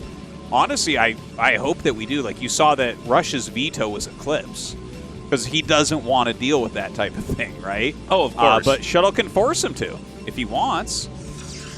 And I wonder, okay, he's going to send the probe out. I was going to say, there's no way you just go gate opening, right? On a map like this, in a tournament, starting out. Doesn't make much sense, yeah. It just, I mean, look, you can do it, but I personally, as a Protoss player, I get frustrated if I see like pylon gate and no gas steal or no proxy, where I'm like, come on, dude. One of the things that makes Protoss so good, right? Like, let's go, dude. Yeah. Yeah, I think like gas steal in general is one of the strongest things that you can do. It just, the amount that it dictates the game flow is probably more than anything else. It just, you take the gas and it's like, okay, every plan has been changed now. Right. Like, you can't do anything standard or normal, and you have to be really on guard because, Protoss gets high-ranged units out like 1,000 times quicker than Terran in this type of situation, Yeah, and I mean, this is one of the stronger, I think, just kind of openings in the game. This is actually, by the way, guys, one of the reasons why in StarCraft 2 you actually see everybody start with 2 geysers. I don't know if I like that or not, even to this day, because I do think that seeing gas steals do offer really exciting new approaches, and it is kind of exciting to see the Terran fight against it and to see how the Protoss is going to get him. And I kind of do like the fact that we have these, power shifts early on in matchups, but, there's sacrifices made on both sides, and I don't know. I like it. But that is actually one of the big reasons why in StarCraft 2 there are 2 gas geysers, because they are worried for new players that they would basically see their gas get stolen and everything would fall apart. Yeah. And, I mean, actually at the very beginning of StarCraft 2, HeyPro came out with on 2-player maps, sending 2 drones to instantly steal both gases. It was so funny. I forgot about that. This is a very fast Nexus with Gateway, and Rush is just sending SCVs and Marines. He does not want to have to play against this. So let's see how this goes down. I could see him getting a cancel on this Nexus or just straight up killing it off. So, I mean, what is Protoss supposed to do here? Because I go Nexus first a lot, and I find a lot of times if they rush this fast, like with this kind of number of Marines and SCVs, that I basically can't keep the Nexus. Well, he has to prevent the bunker. The bunker is everything about this, and that's why you see all the fighting right here. He just wants to stop the bunker from going up, because then he holds and he wins the game, basically. Like, you get so far ahead. Now, he can use the probes to kind of block Marines from getting in. This is a tricky position. And look at that. He's putting a ton of damage on the bunker. I think Shuttle's going to hold this. Yeah, he can't let the Marines get inside, but I think that right now Rush is being smart. He knows, like, if this Protoss is worth his salt at all, that he'll just be able to get in front of the Marines going into the bunker. So the bunker goes down. Now, 2 Zealots can beat this, but they need to be together, and right now 1 Zealot is isolated from the other. So this Rush is actually going to continue on. I don't know if you make another bunker here, but, I mean, if Terran controls this well, I think this first Zealot's going to get sniped. Yeah, I think he can maybe kill these Zealots, but, you know, he's losing some SCVs during all this. He has started his own command center. He has gotten rid of the gas. So there's still fight here for Rush. Yeah, interesting to see that if the Protoss can basically just keep killing that SCV, it starts to thin out the Terran's chances. The problem is that, you know, Zealots are better than Marines, but if you have enough Marines, you can basically just micro away from the Zealot, and there's really not a lot that the Zealot player can do. 1 Zealot versus 5 is just not very much, and even with other units coming down here to try to help out, I'm kind of liking this still for Rush. I mean, these probes are not mining. Let's not forget this. Yeah, I agree with you. I think that this is starting to look pretty darn good for Rush. His micro's been phenomenal. You know, Shuttle got the most important thing, which is not allowing anything into a bunker. But this is difficult. Like, when you get up to the critical mass of Marines, the Zealots do start to fall quite quickly. Now, he does have to pull back. I don't think he'll actually lose the Nexus, but what is the probe count going to actually look like at the end of this? Yeah, and not just the probe count, but all the minerals lost trying to do this. Well, really good drill there by the Protoss, actually, to try to come in there and just bite off the rest of those probes. So I see 3 over here at the Nat. 4 now, and what do we have actually in the main? I think they actually have, like, the same worker counts, because there's, like, a Dragoon out and 3 Marines out, and they're at basically the same supply. So I think it's pretty close at the moment. Yeah, I think you're right, actually. What a crazy back and forth that is. Usually, that was wild. Usually, Nexus first, it goes one way or the other super hard, and it ends. Like, either the Terran gets completely dumpstered during the attack, or the Protoss gets completely steamrolled. And so it's kind of cool to see that they're actually pretty. So far went pretty tit for tat. Yeah, and at the end of the day, like, there's 2 factories coming. There's the armory here for Rush as well. And I believe we saw a robo, right, from Shuttle. So I think this is going to just kind of stabilize into a somewhat normal TVP. Yeah, I mean, the robo's going to be out. Dragoon Range is going to finish here. And we're going to be in for one of these games where if you weren't here a little bit ago, you would have no idea that this was actually, you know, a crazy Rush versus Nexus first. So, you know, Protoss here just wants to force the Terran to both repair the bunker, which costs money, and then make the SCVs not mine, which also loses them money in the long run. So that Dragoon Range is going to pay for itself here. Are we going to see Protoss shift back into Observers, or is it going to be Reaver? Reaver is the play here for Shuttle, and you know, he's always been a Reaver Protoss player, but we have seen some of these Protosses basically just go straight into OBS and take a quick third Nexus here, because so many of these Terrans now go into Starport and try to do drops.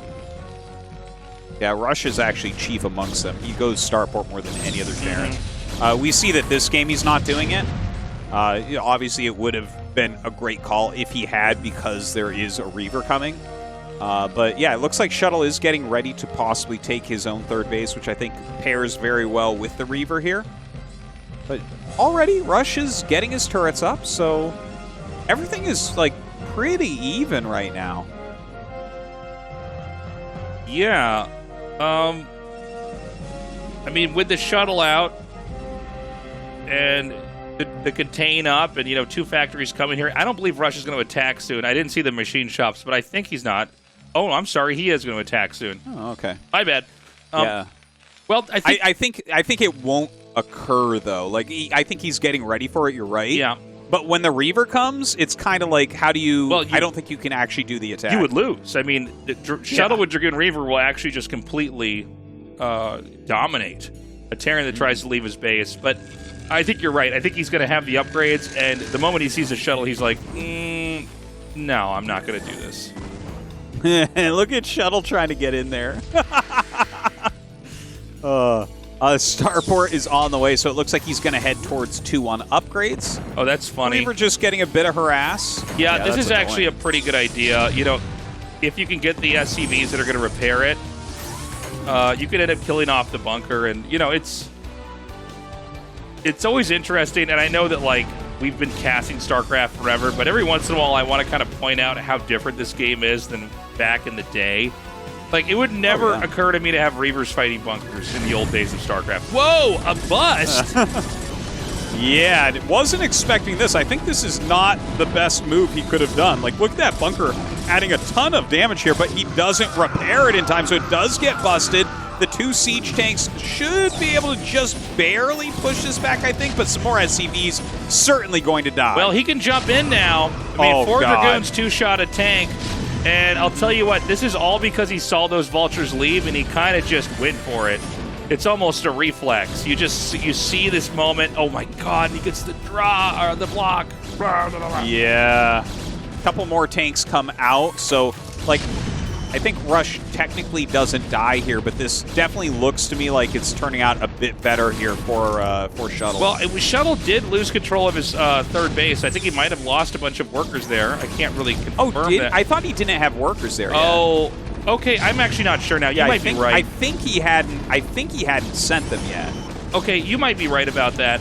I mean, Protoss could kind of trade the Dragoons out for tanks over and over again. The Dragoons are actually nowhere near as expensive as the tanks. So, if you just kill 2 tanks with 4 Dragoons over and over, you're going to be happy with this.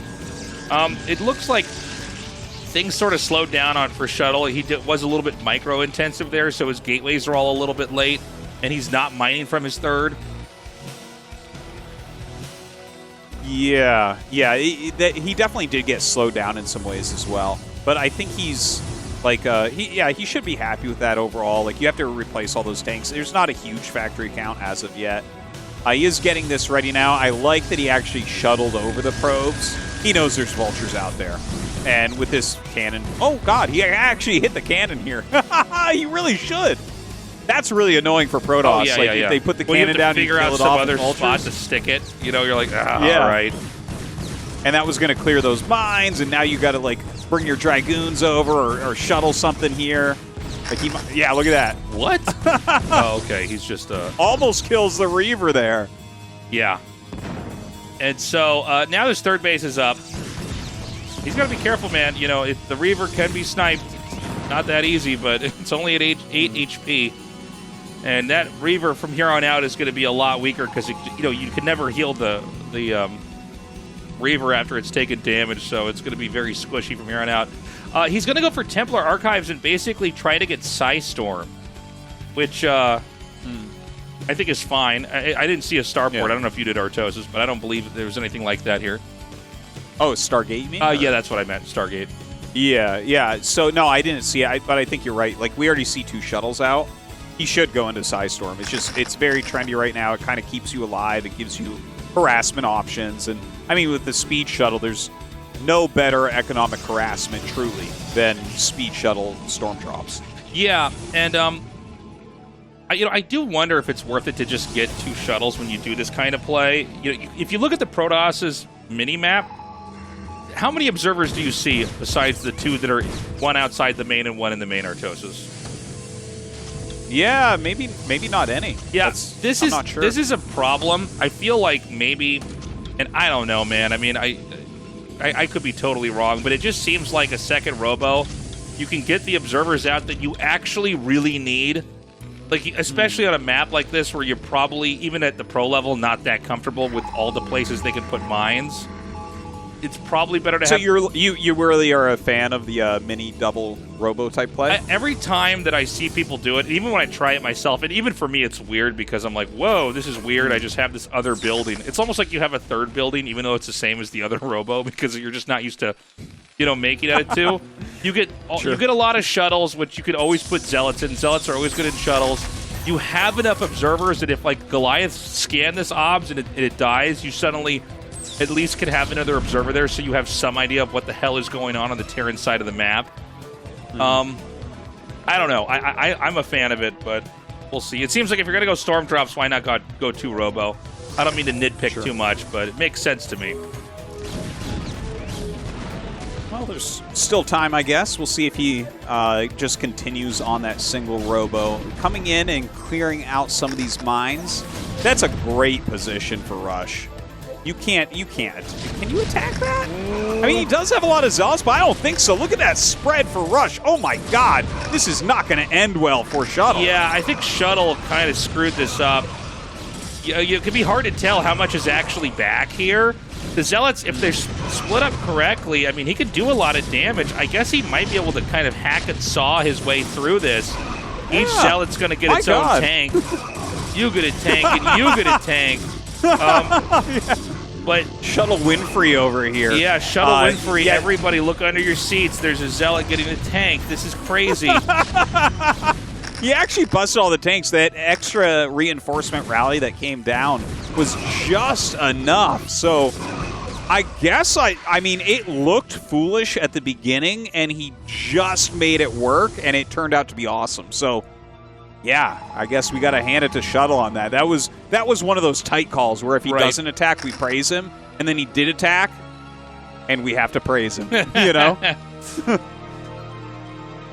Okay, so honestly, that went well for Shuttle. It's one of those moments where, like, there are some Protoss players are just better humans than others are Tastosis. Like, sometimes I see these busts and I'm like, there's no way that you can do that. And then they actually make it work, and I'm like, I swear I've had the same amount of units as that, and I've never been able to pull that off, and I'm so confused.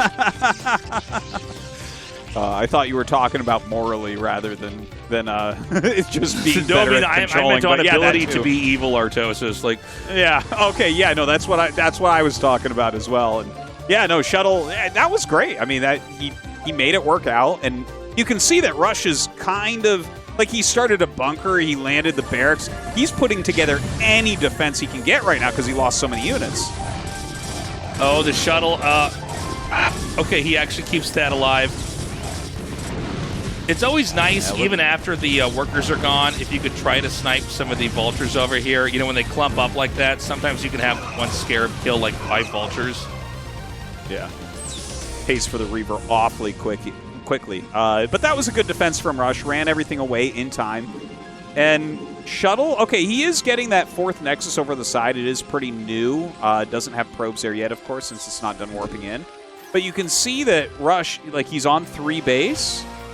So he's still totally in it. But Rush has to start thinking about taking an additional base here. Right. Which is tough, because he's only on 118 supply. Like, you really want to have, like, 150 when you're taking a 4th. Okay. Gonna come in now, and nice storm, dude. That was, like, one of the sweet spots. There was more workers there that I know. I don't know how to finish my sentence. Sorry, Artosis. More workers there than you know. I know. I know, man, right? I know, right? There were hella workers there. Sorry, everybody. Oh, that was a rad storm drop. Yeah, man, a totally tubular moment back there. So, Terran sits on 3 bases, and now we're getting to see what can make Butter interesting. Is like, I guess Terran could take the center right, like the base at 3 o'clock. I suppose also the base just to the left of the very bottom. Neither are necessarily that easy. And it also kind of seems like Protoss doesn't have anywhere else to go other than the center left. And even then, it seems like Terran can just barrel over that hill and attack there, right?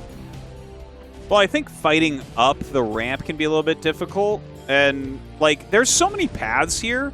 Like, that is pretty big, right? And there are a lot of paths for counterattacks, which, like, obviously that's one of the big ways to control Terran army movement is by moving down other paths on the map and coming in from different angles and making them kind of rethink where they're moving into. I think Rush is not actually ready for any sort of attack. Like, he should just be thinking about taking that fourth. He's got that 150 supply, so he should be safe taking it now. And yeah, he has an SCV here. Looks like he is definitely considering it. And honestly, he's going to be mining out of his natural relatively soon. If you don't have 2 mining bases, like, you can't really fight. You really need 2 mining bases. Yeah, no, you're right. You're right. I mean, 4 bases is such a big difference compared to 3. So right now, Protoss is just clearing out the mines. This is also a funny map. It seems like there are a lot of places Protoss could counterattack into if Terran leaves. Especially when we zoom out, the map does look bigger than I think in my head it was. I don't know if you're having that experience here, Tastosis. Yeah, no, it does. It feels like it's actually a smaller map, I think, because we've mostly just cast the right side of it. But there's actually... But this area up here does feel really big when they zoom out, actually. Yeah, I was kind of surprised how big those ramps are. Yeah, I'm like, damn, that's actually a lot of room to work with if you want to try to avoid fights. Also, this base in the bottom left, I'm also having a greater appreciation for how hard it is to get into. It looks like it's almost, you know, like one of these other open areas, but in fact, I think it's pretty difficult to try to come in here and do any real damage. I like what Shuttle's trying to do by just sort of having, you know, Psystorm here and trying to pelt this area and make Terran get close enough to siege. Yeah. It doesn't seem like it's an area you can ever actually attack into, but he's just slowing him down, which is, well, I mean, that's always a good thing to do against Terran. More gateways being added in the main base here of Shuttle. He is taking another 5th base there on the right side. But Rush is basically maxed out now, so we can see him start to move into the map a little bit more, gain some more area, and I mean, if it gets completely split, that's where it's going to be really tough for Shuttle to make any progress with this type of composition. I agree. You know, Protoss, they want to have open areas to try to run away from stuff. Terran gets to 3-3, and really Protoss, even with good storms, like, it's hard, man. Like, if you run into siege tanks and you're not ready, everything gets annihilated. Yeah. And again, you know, this is something I talk about a lot. Like, this, the type of army that Protoss players go for, this exactly what we're looking at. It's really good at battling and stuff, but honestly, breaking into an entrenched position is very difficult. Like, what? Let's see. They're both maxed out. They're not going to be after this. Okay, they're coming in here now, and, like, this is just an awful area to try to attack in here. Yeah, like, it's terrible. I get why Protoss feels like they need to do something, but it's just not... You're not going to trade effectively. It's 30 supply loss for 60 supply loss. Like, that was just a terrible attack. He found the smallest choke point with the most units, and he attacked in. There's just not a universe in which that is the right move. Yeah, no. Just, that is, it is literally better for him to get up and go to the bathroom and just leave his army. Like, don't attack into that. That was not the move. Well, and also Terran's kind of waiting for a moment like that, right? Where it's like, well, I can't do anything, but this is also the same problem for the Protoss. And then they start to attack in a bottleneck like that, and you're like, ooh, okay. Yeah. It's like so much waste that suddenly it's like, okay, well, I guess he can move out and take more of the map now because it's going to take a while for all those units to be remade and sent back to the army. You know, you have a good, like, 45 seconds to a minute for Shuttle to be at full power again. Yeah. You know, I wonder, man, you know, even though Arbiters don't really help with Cloak, I wouldn't mind seeing an Arbiter made just for a recall. Oh, absolutely. You know, this is a weird thing when you watch these kind of techs for Protoss, like the mass storm tech versus the carrier versus the Arbiter, where I'm like, well, you could get one Arbiter, right? You don't need to have like 5 or 6 floating around the map, but like one Arbiter with a recall, that would help. Maybe not in the main, but, you know, I mean, Terran has quite a large area to try to cover.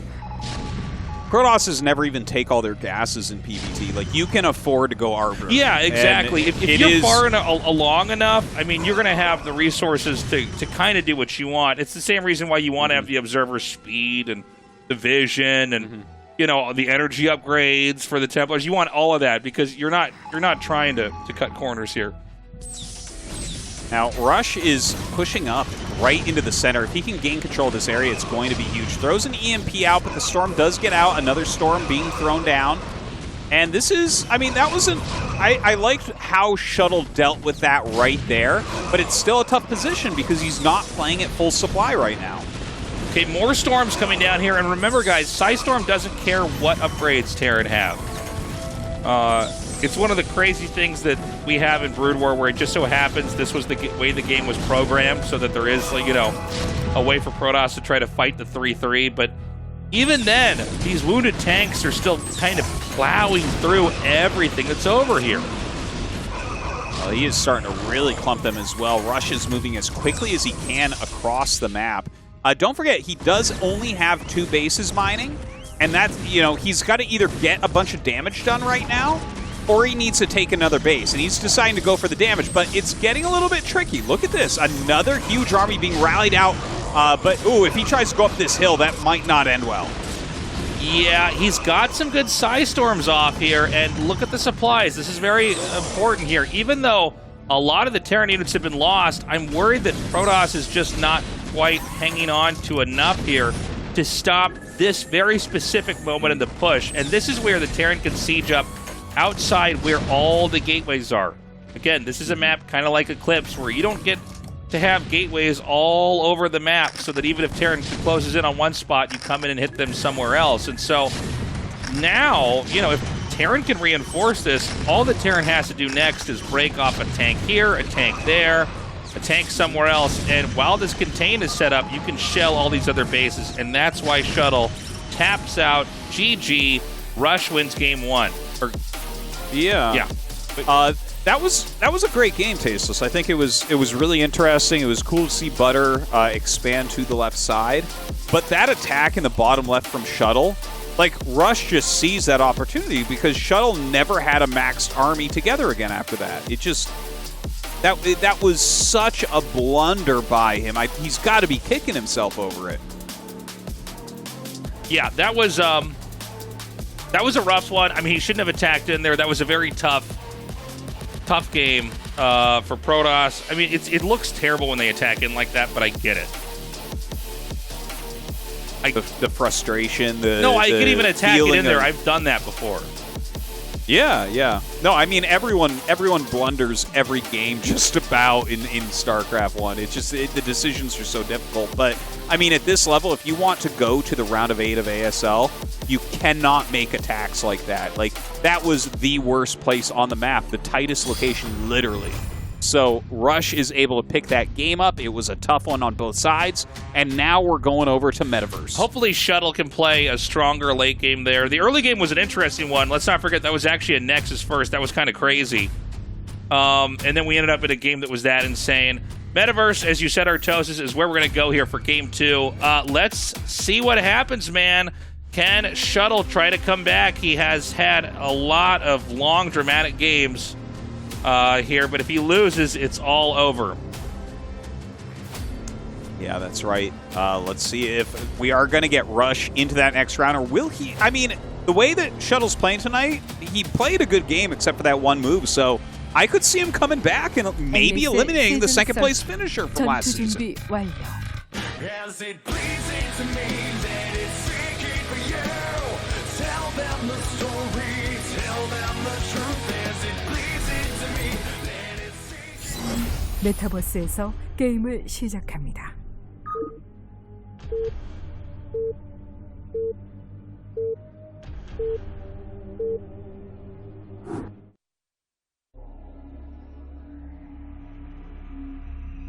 So we have in the bottom right, Rush.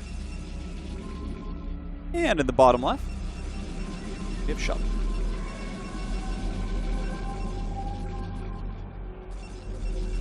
And going into this game, let's see if we end up with another early Nexus here.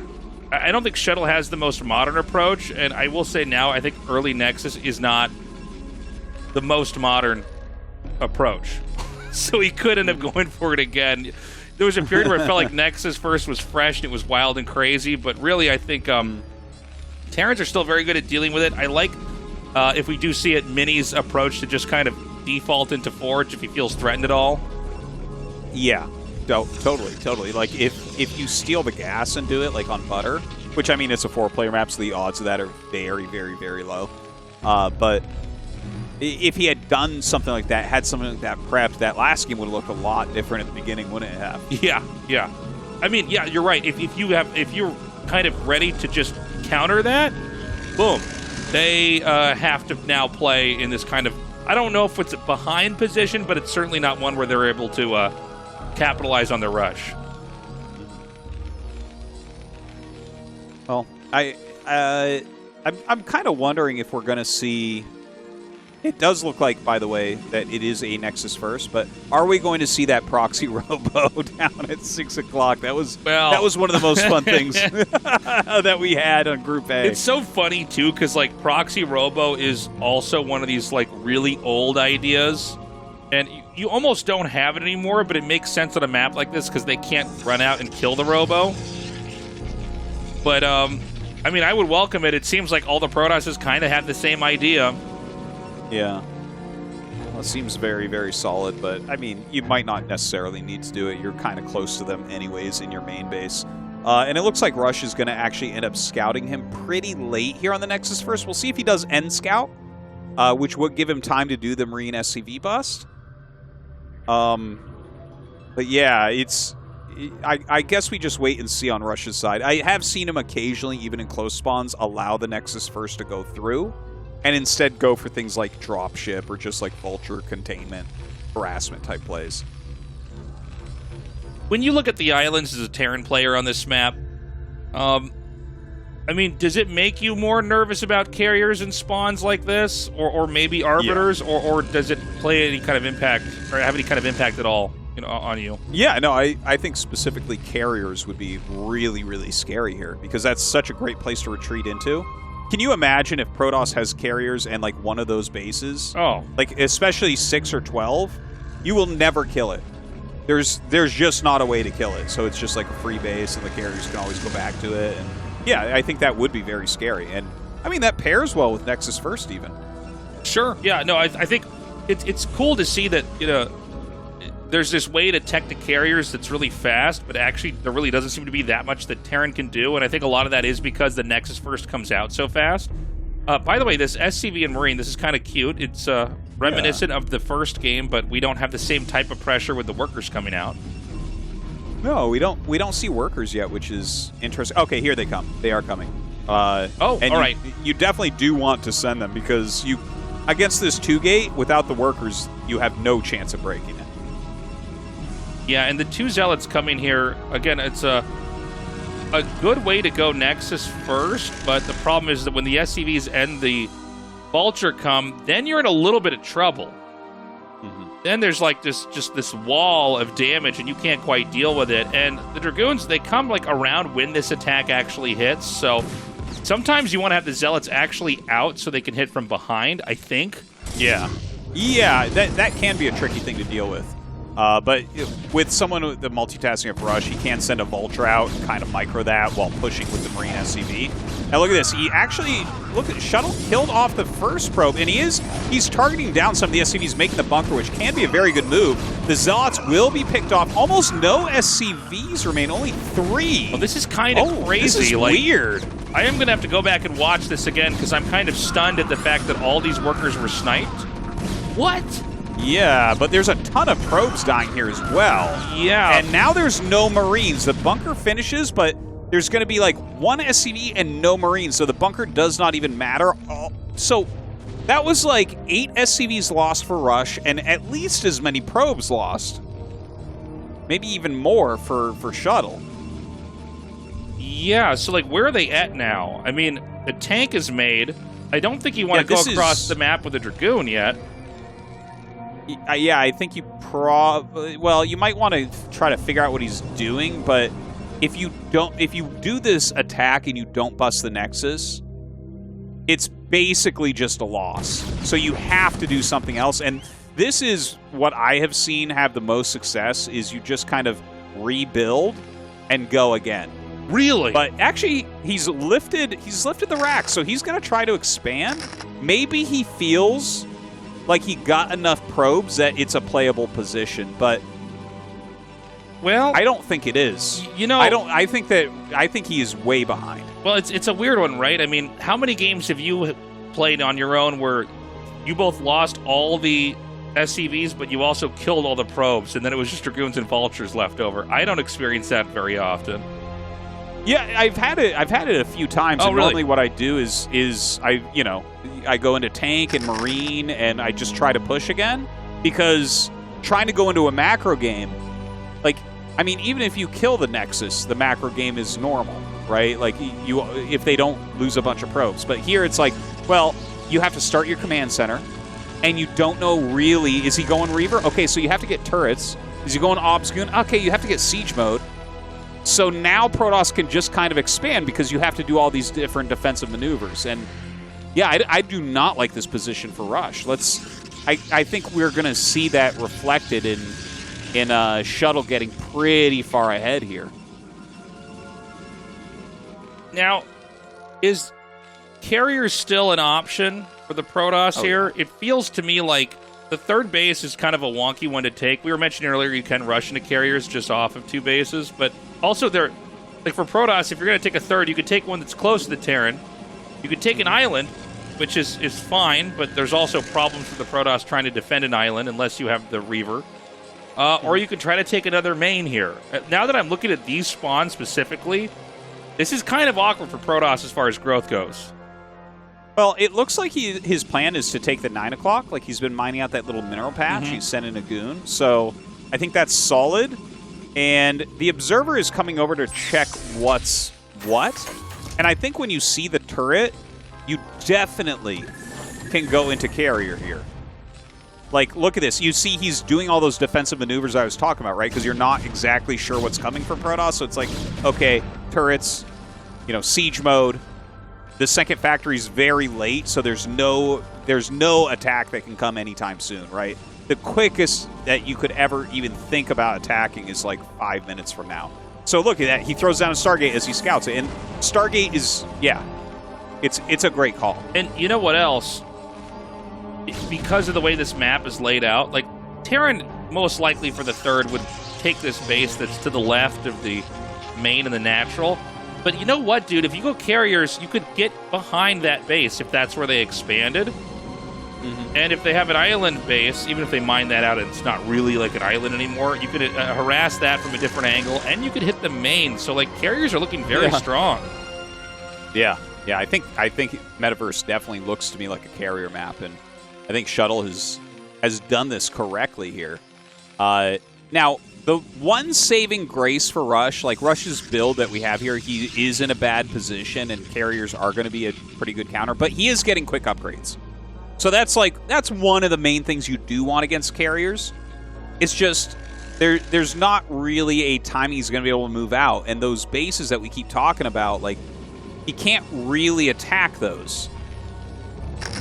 Yeah, this is a tough position. I really think this is going to go to Game 3, Tastosis. No, I agree with you, dude. I mean, it's funny because as the game begins to really develop, it's like, oh, wow, there's a lot of complicated things that can happen here for the Terran. As a Protoss player looking at this, I'm licking my lips, man. I'm like, this is amazing. Yeah, no, it totally. And I'm looking at this and be like, oh, yeah, I lose a game that looks exactly like this once a week.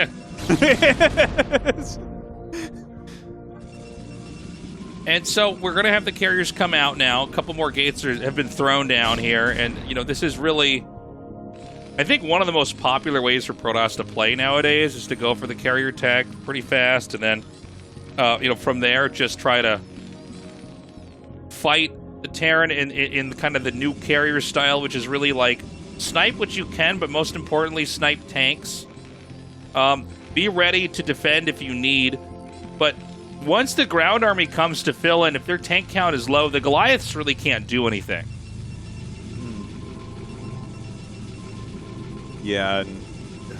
Well, the count of everything is going to be a little bit low here, I think. Like, you see the supplies are, like, relatively close right now, but there's only 3 factories. That's the first scan, and he sees that carriers are being made. Yeah, it's brutal. It's a tough moment for him because, like, he's on 3 factories. The 3rd factory just finished. He just doesn't have an army that can attack. You know?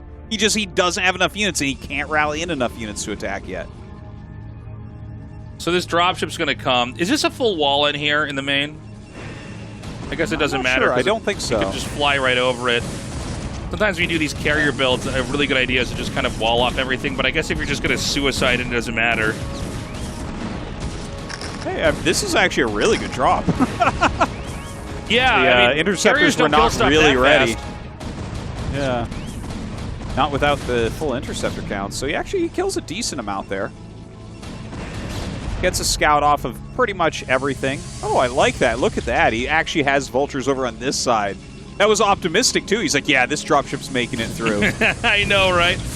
Well, it did get through there, and if he gets some mines actually planted right by these Dragoons, he could just pick this off as well. The Dragoons are going to shimmy back. The probes are going to have to evacuate. And look, I like Shuttle's position, but, you know, frankly, he's getting slowed down quite a bit with drops like this. He is. Yeah, I mean, those 2 drops did a good job. And I'm sure that Rush right now is just adding mass factory. I don't, like, he's, okay, and that's perfect, actually. The top right, that is the best base he can take right now. Yeah, that's the dream versus Protoss carriers. Can't attack that. Yeah, against carriers, you just want to expand as far away as possible and just try to abuse the fact that, you know, they aren't the fastest unit. Yeah, from here, it's just about Rush kind of macroing up and doing his best to try to get an army together that can actually win this game. Yeah, one thing about when you go for carriers like this as Protoss is you're playing a much tighter game. Like, you're not trying to just take the top left main and take the top right main and tech into arbiters and kind of drag the game out. You actually want to, like, try to fight the Terran head to head. And then the moment that you can't fight them, you want to try to loop around. So when the Terran starts to just take other bases, you can't get carriers all the way up to the top right without dying to a push. Yeah, exactly. Your carriers, because the main thing here is there's weakness in the carrier build until splash damage is out. Like, the Protoss army just is not as good as the Terran army. It's the carriers that are kind of making up the value, but there's no splash damage. So you can clump everything up, and, like, look, like, this army fighting that army, it's not even close. Like, the Terran army will barely lose anything.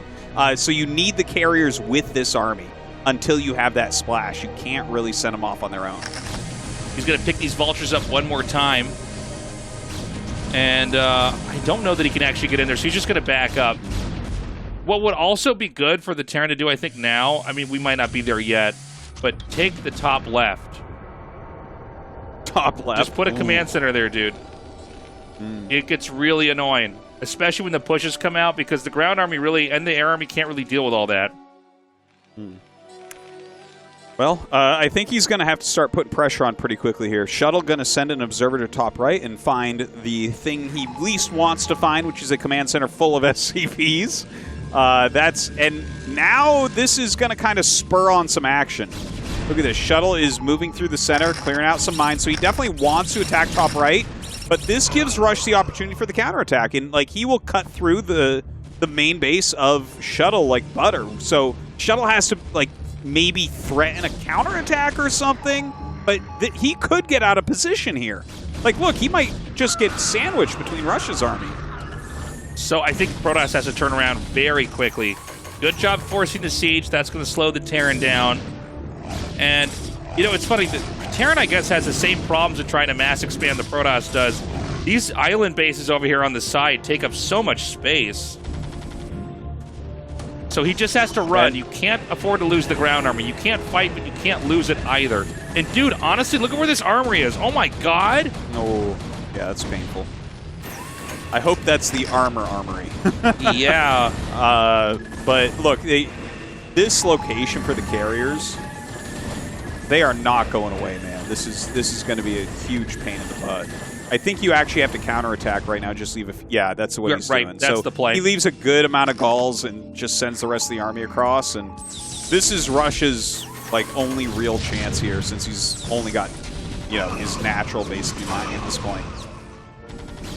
I mean, this could go either way, honestly. This is kind of an interesting one. I mean, there's enough Goliaths to fight the carriers, but there's also enough Zealots and Dragoons to really make an issue if the Goliaths commit. And I don't know if that was him committing or him not watching, but I mean, the carriers are going to come out on top here. The one siege tank does help out quite a bit.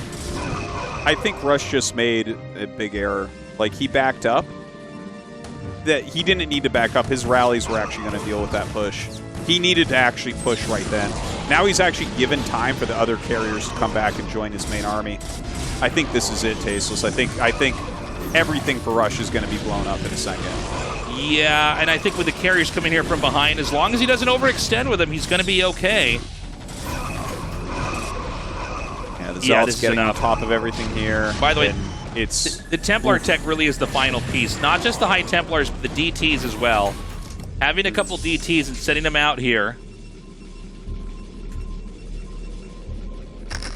Yeah, Rush is, he's looking pretty battered right now. And it's kind of funny watching this, too, because it's not like Shuttle has some giant economy or something. You know? He's sitting here on 3 base. That's it. The same 3 base he's had forever at this point. But the carriers are like a base there themselves, the amount of value they're starting to gain. Just cutting down so many units. So, you know, Terran has a bit of muscle here, but what they don't have are economic opportunities later on. This is kind of rough. Like, I think the Terran, if the Terran were able to have like a fight head-to-head here in the middle of the map, then, you know, Terran could possibly win, but there's enough valleys and enough ways to escape that I don't feel like Rush is actually going to be safe. Yeah. So, like, it's a weird situation where I think the Protoss actually feels threatened quite a bit here, but the Terran can't get over here to actually make that threat, right? And so, and there's also nowhere for the Terran to expand. It's kind of a funny position to be in, because the Terran army is very scary. Yeah, it is. And he's got decent upgrades on these Goliaths and everything. He's got enough tanks that you can't just walk your army up there like he just tried. But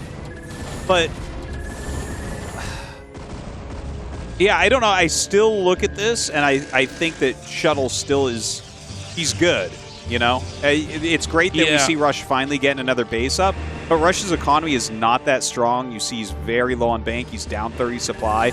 And the carriers, like, Shuttle's just taking his time with them.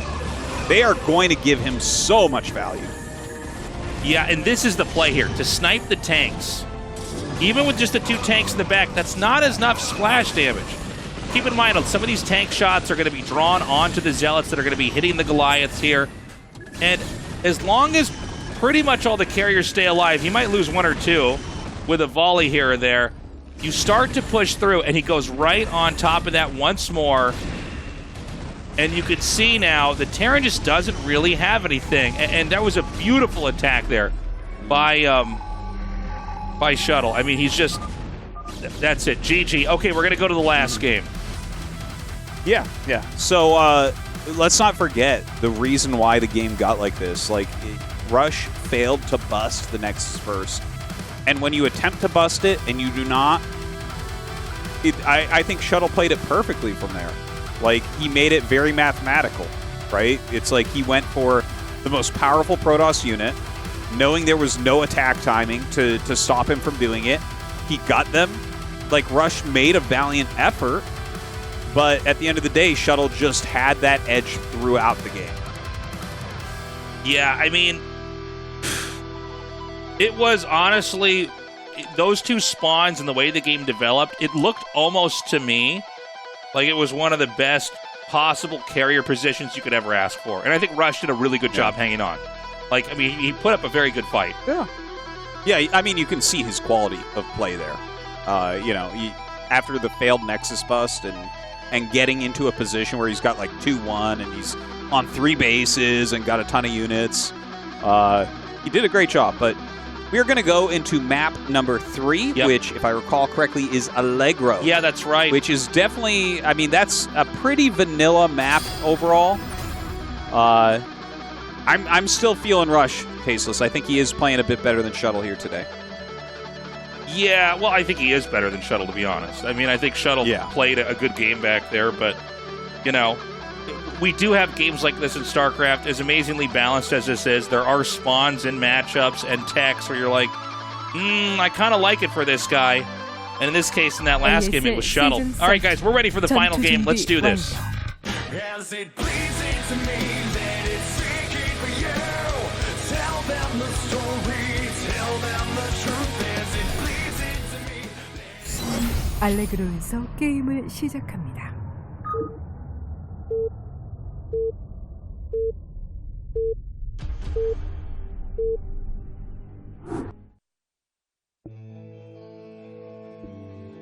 So in the top left, we have Rush. And in the bottom right, we have Shuttle.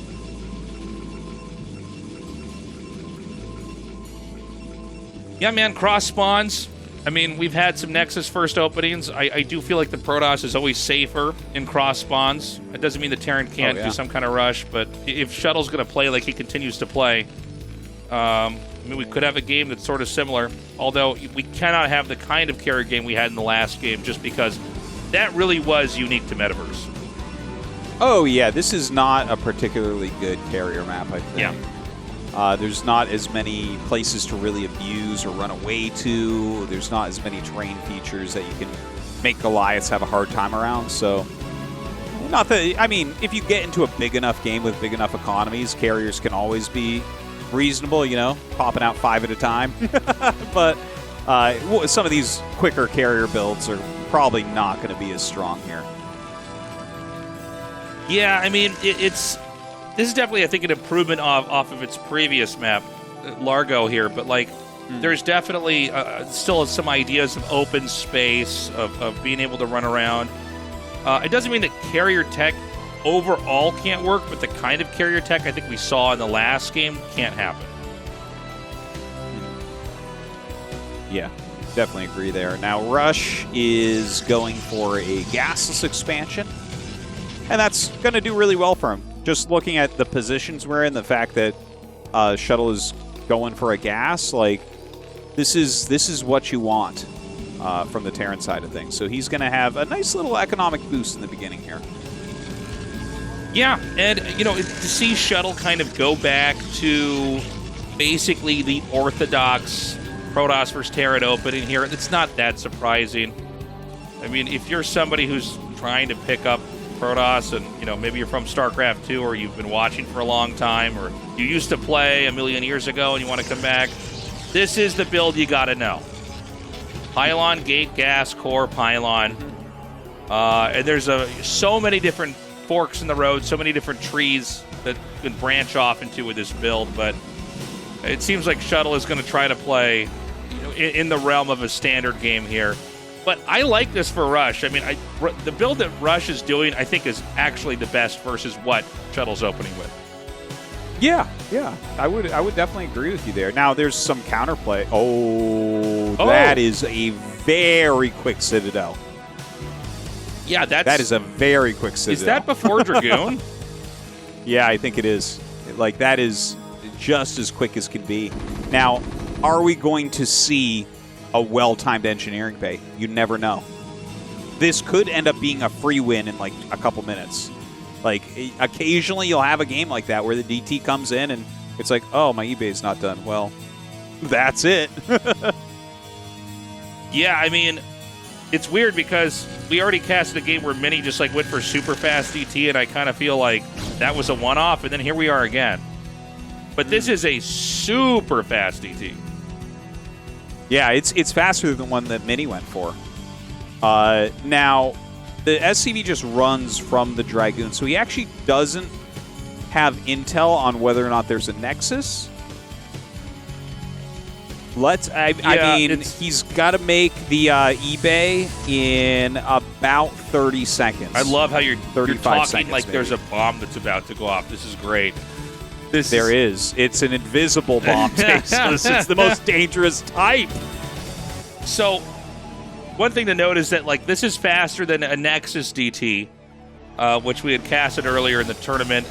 If the Dragoons are far out enough, then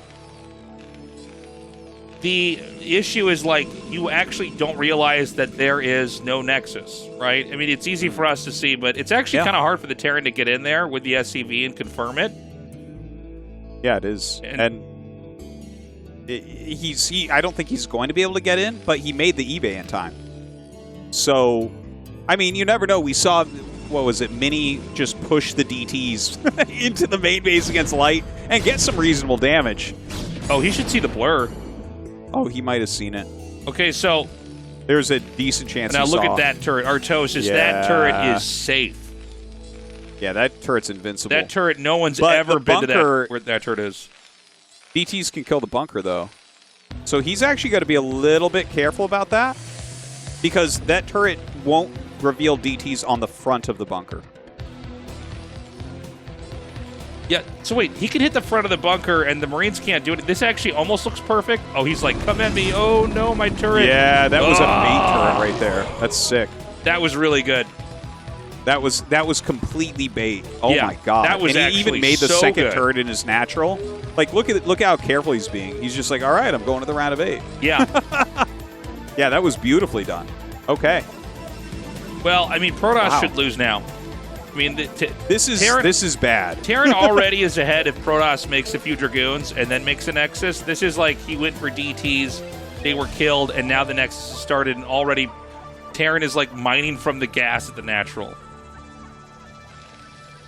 Yeah, no, it's bad. One little thing to point out: this is one of the longest 44 of 44 supply blocks outside of my stream that I've ever seen.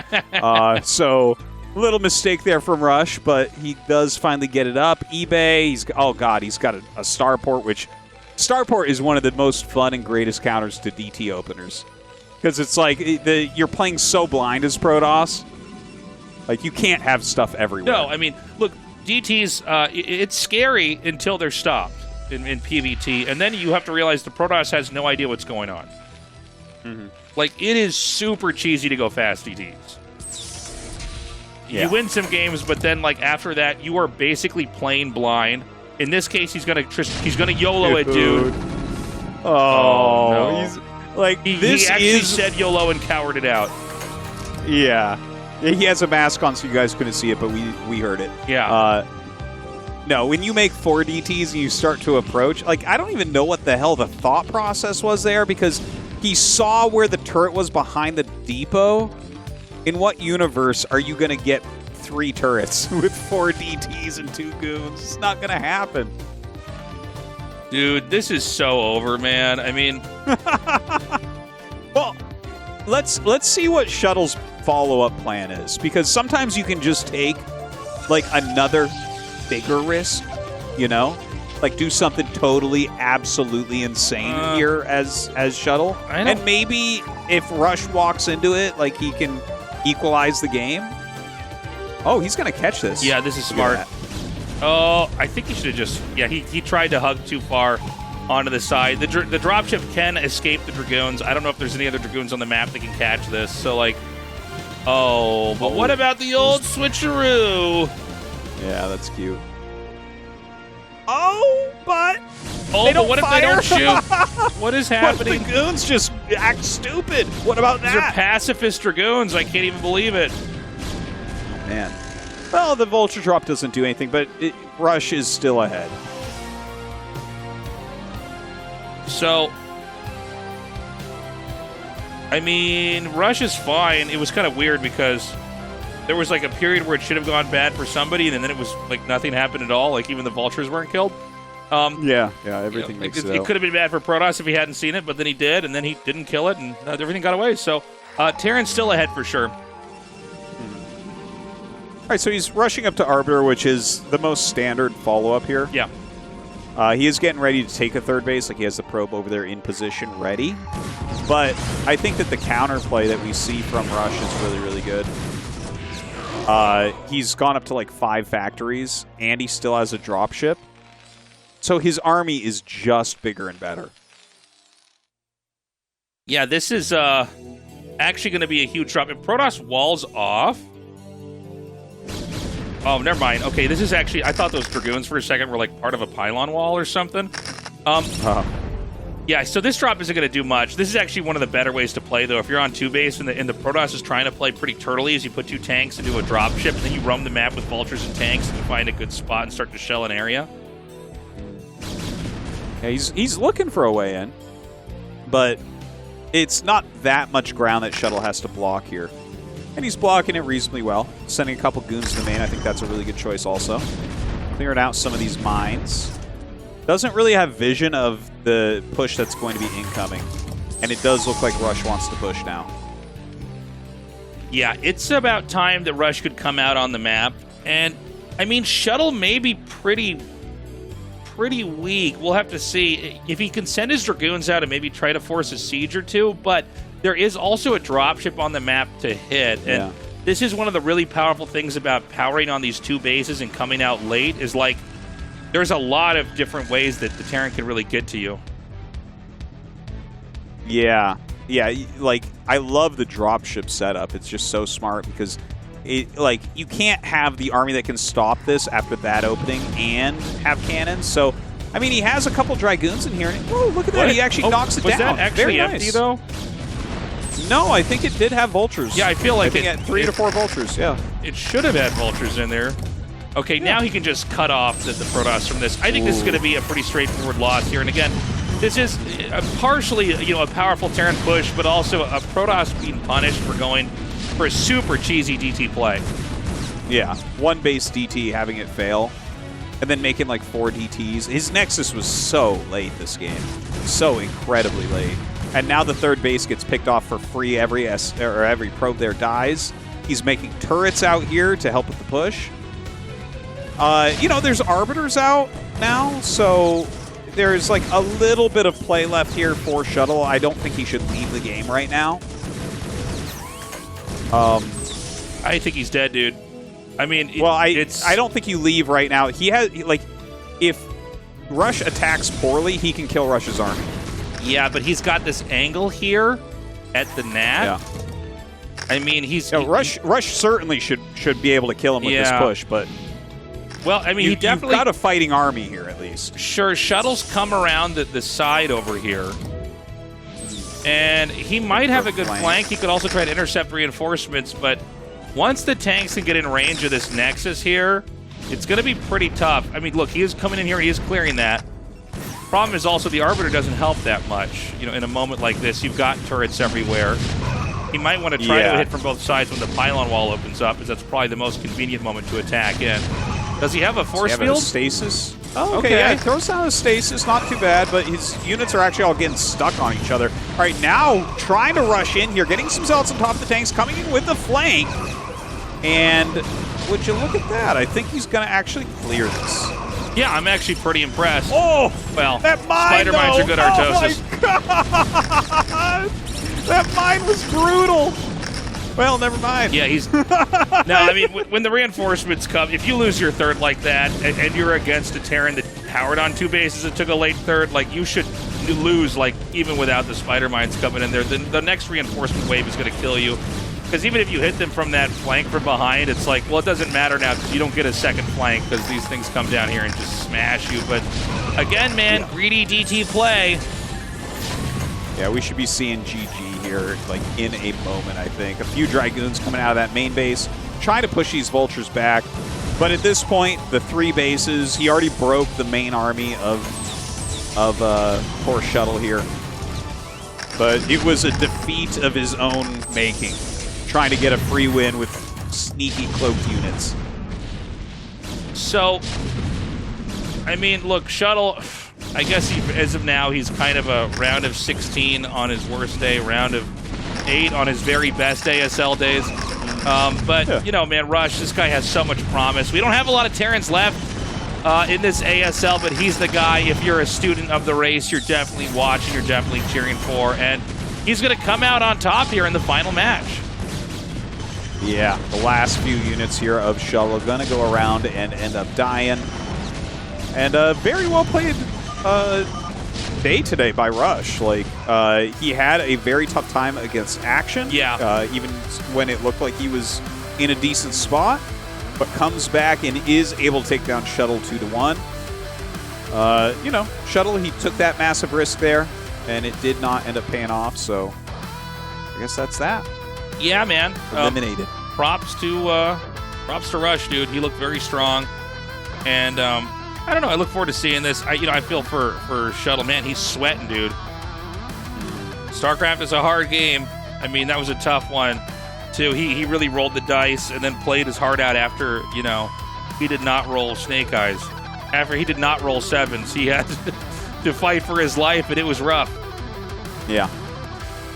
Well, we will begin an interview there with Rush momentarily. Shuttle, no doubt, will make it in again next season. Yeah, He definitely is ASL quality, like you could see tonight as well. I got to say, his PVZ was looking really, really awesome. I think he had a lot of good ideas in this PVT series. Maybe not the DT Rush. That's like such a coin flip. But it is what it is, I guess. It is what it is, dude. I mean, there's a couple ways to play the game, and that's one of them. And when it doesn't work, it hurts. It haunts. He'll have to come back and try to perform better next season. But Rush is our winner. Let's see how he's feeling. He's moving on to the round of 8. ASL 시즌 13 16강 비조 경기 모두 함께 하셨습니다. 오늘 역시 치열한 명경기들이 탄생했는데요. 고생 끝에 두 번째 8강 진출자가 된 유영진 선수 함께 하겠습니다. 축하드립니다. 고생 많으셨습니다. 감사합니다. 아무래도 본인이 꼭 진출해야 한다라고 이야기를 많이 들었던 조인터라 부담이 많으셨을 것 같은데 준우승 징크스까지 이겨내고 다시 한번 8강 진출에 성공하셨습니다. 네. 지금 눈도 귀도 굉장히 피곤하신 상태일 것 같아요. 경기를 워낙 많이 치르셔서. 네. 기분이 어떠신가요? 진짜 1승 1대 위기에서 벗어난 것 같고요. 뭔가 게임 너무 안 풀려가지고 불안불안했는데 진짜 겨우겨우 이긴 것 같아요. 승자전 김성대 선수와의 경기에서도 사실 운영은 굉장히 좋은 모습 보여주셨지만 네. 두 번째 세트에서 좀 발업 저글링에 허를 찔리면서 토스전을 준비하는 마음이 좀 복잡하셨을 것 같아요. 저도 윤중이 형한테 지겠지, 성대한테는 지지 말자라는 생각을 하고 왔었는데 근데 성대가 너무 준비를 잘해갖고 좀 날카롭더라고요. 그래가지고 좀 당황을 했는데 그래도 좀 멘탈 잡고 한 것 같아요.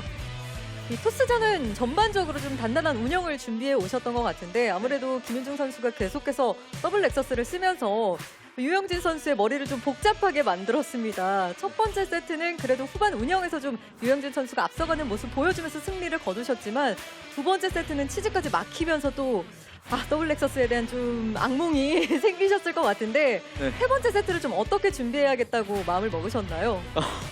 이게 두 번째 판에 제가 죽여야 되는 사이즈인데 못 죽여가지고 이번에도 또 생넥한테 당할 것 같다 싶어서 세 번째 판에는 그 상대가 가난한 생넥을 하면 따라갈 수 있을 만한 운영을 생각해서 그냥 질러 놓으면 맞고 뭐 생넥이면은 째고 이런 마인드로 준비를 해가지고 좀 원래 준비한 빌드는 아니었는데 해가지고 이긴 것 같아요. 배럭 더블 이후에 상대가 좀 빠르게 다크를 가는 걸 확인을 하셨어요. 네. 그때야 이제 좀 마음이 놓이셨을 것 같은데 어떠셨나요? 그때도 무서웠어요. 네, 벙커가 이게 당황해가지고 벙커 사거리에 안 닿게 터렛을 또 받고 해가지고 터렛도 3개나 짓고 저도 생각보다 좀 못 막으면서 좀 쬐거든요. 그래가지고 좀 불안불안했는데 정신줄 잡고 타이밍 잘 나가서 이긴 것 같아요. 결국 벼랑 끝에서 유영진 선수가 살아남아서 이번 시즌 13의 8강 진출자가 되셨습니다. 네. 워낙 여러 종족들을 지금 상대하고 올라오셔서 네. 8강의 다전제를 어떻게 준비를 해야 할까, 어떤 종족을 만나면 좋을까 좀 고민이 많으실 것 같거든요. 8강에 그냥 누구를 만나던 좀 제가 정신을 좀 차려야 될 것 같아요. 아직 좀 정신을 못 차리는 것 같아서 좀 멘탈 위주로 좀 수련을 해야 될 것 같습니다. 마음 수련을 완벽하게 하고 또 준우승자 출신다운 단단한 모습을 또 8강에서 좀 기대해봐도 되겠죠? 네. 네, 또 응원해주신 팬분들, 동료들에게도 인사 한 말씀 남겨주시죠. 일단 응원해주신 팬분들이 많아요. 대학교에 들어오면서 좀 엄청 많아지고 있는데 일단 또 그 연보성 이사님 감사드리고 그리고 연습을 도와준 사람도 또 엄청 많아요. 이번 6명이랑 했는데 한두열, 그리고 일장형, 그리고 영환이, 그리고 선재, 수철이, 윤철이 이렇게 너무 고맙고 이제 꼭 준비 잘해가지고 더 좋은 모습으로 좀 그리고 또 야무임이 제가 또 그 시댁 보내놨거든요. 제 연습하려고. 네, 또 이제 덕분에 이긴 것 같아가지고 네, 고생했다고 말해주고 싶어요. 네, 다시 한번 진출 축하드리고요. 8강 경기 때 뵙도록 하겠습니다. 감사합니다. 고생하셨습니다. 자, 이렇게 해서 오늘의 8강 두 번째 진출자였죠. 테란 유영진 선수와 함께했습니다. All right, here we have it. Action winning the group. Not something that I thought was going to happen, but played quite well. And then Rush in second place. So definitely the favored players getting through. I do think ggaemo and Shuttle play some very good games tonight, but definitely were not of the same quality of action Rush. This picture of Rush is amazing, man. He's so he is happy to move on. And yeah, man, action, I mean, you can never count this guy out. He is just such a strong player. And even when he's getting eliminated from ASLs, he always looks strong. Group C is coming. I cannot wait. We're going to have the Jadon group, of course, Hero, JYJ, and Sulky as well. And then we go to Group D. Queen, Bisu, Best, and Soma. Another insane set of 4 players. Yeah. Oh, that group is going to be just off the hook as well. I cannot wait to see Bisu's PBZ once again. I mean, just amazing groups all ahead. And honestly, even this group that we considered a little bit weaker had its upsets and surprises, and it was really nice. Yeah, no, this was a fun one. And look, I thought Shuttle put up a good fight, but ultimately the players that moved on are the ones we expected. Kind of a plot twist to have action. Skip ahead there of Rush, but again, he had some big brain plays there to win that game. And I mean, the Ling Rush, that was down and dirty, but what do you expect? Action, somebody who knows how to win. Yeah, absolutely. I mean, he saw an opportunity, he took it, and he advanced in that first place spot. So that'll definitely help him in the seeding of that round of 8 bracket as well. Guys, it has been a wonderful night of ASL. Thank you once again for supporting us on the Patreon. You can check that out at patreon.com/ASL English. Anything else, Tasteless? Nothing else, man. We'll see you guys in Group C, and I'm really curious to see how Jadong is going to perform.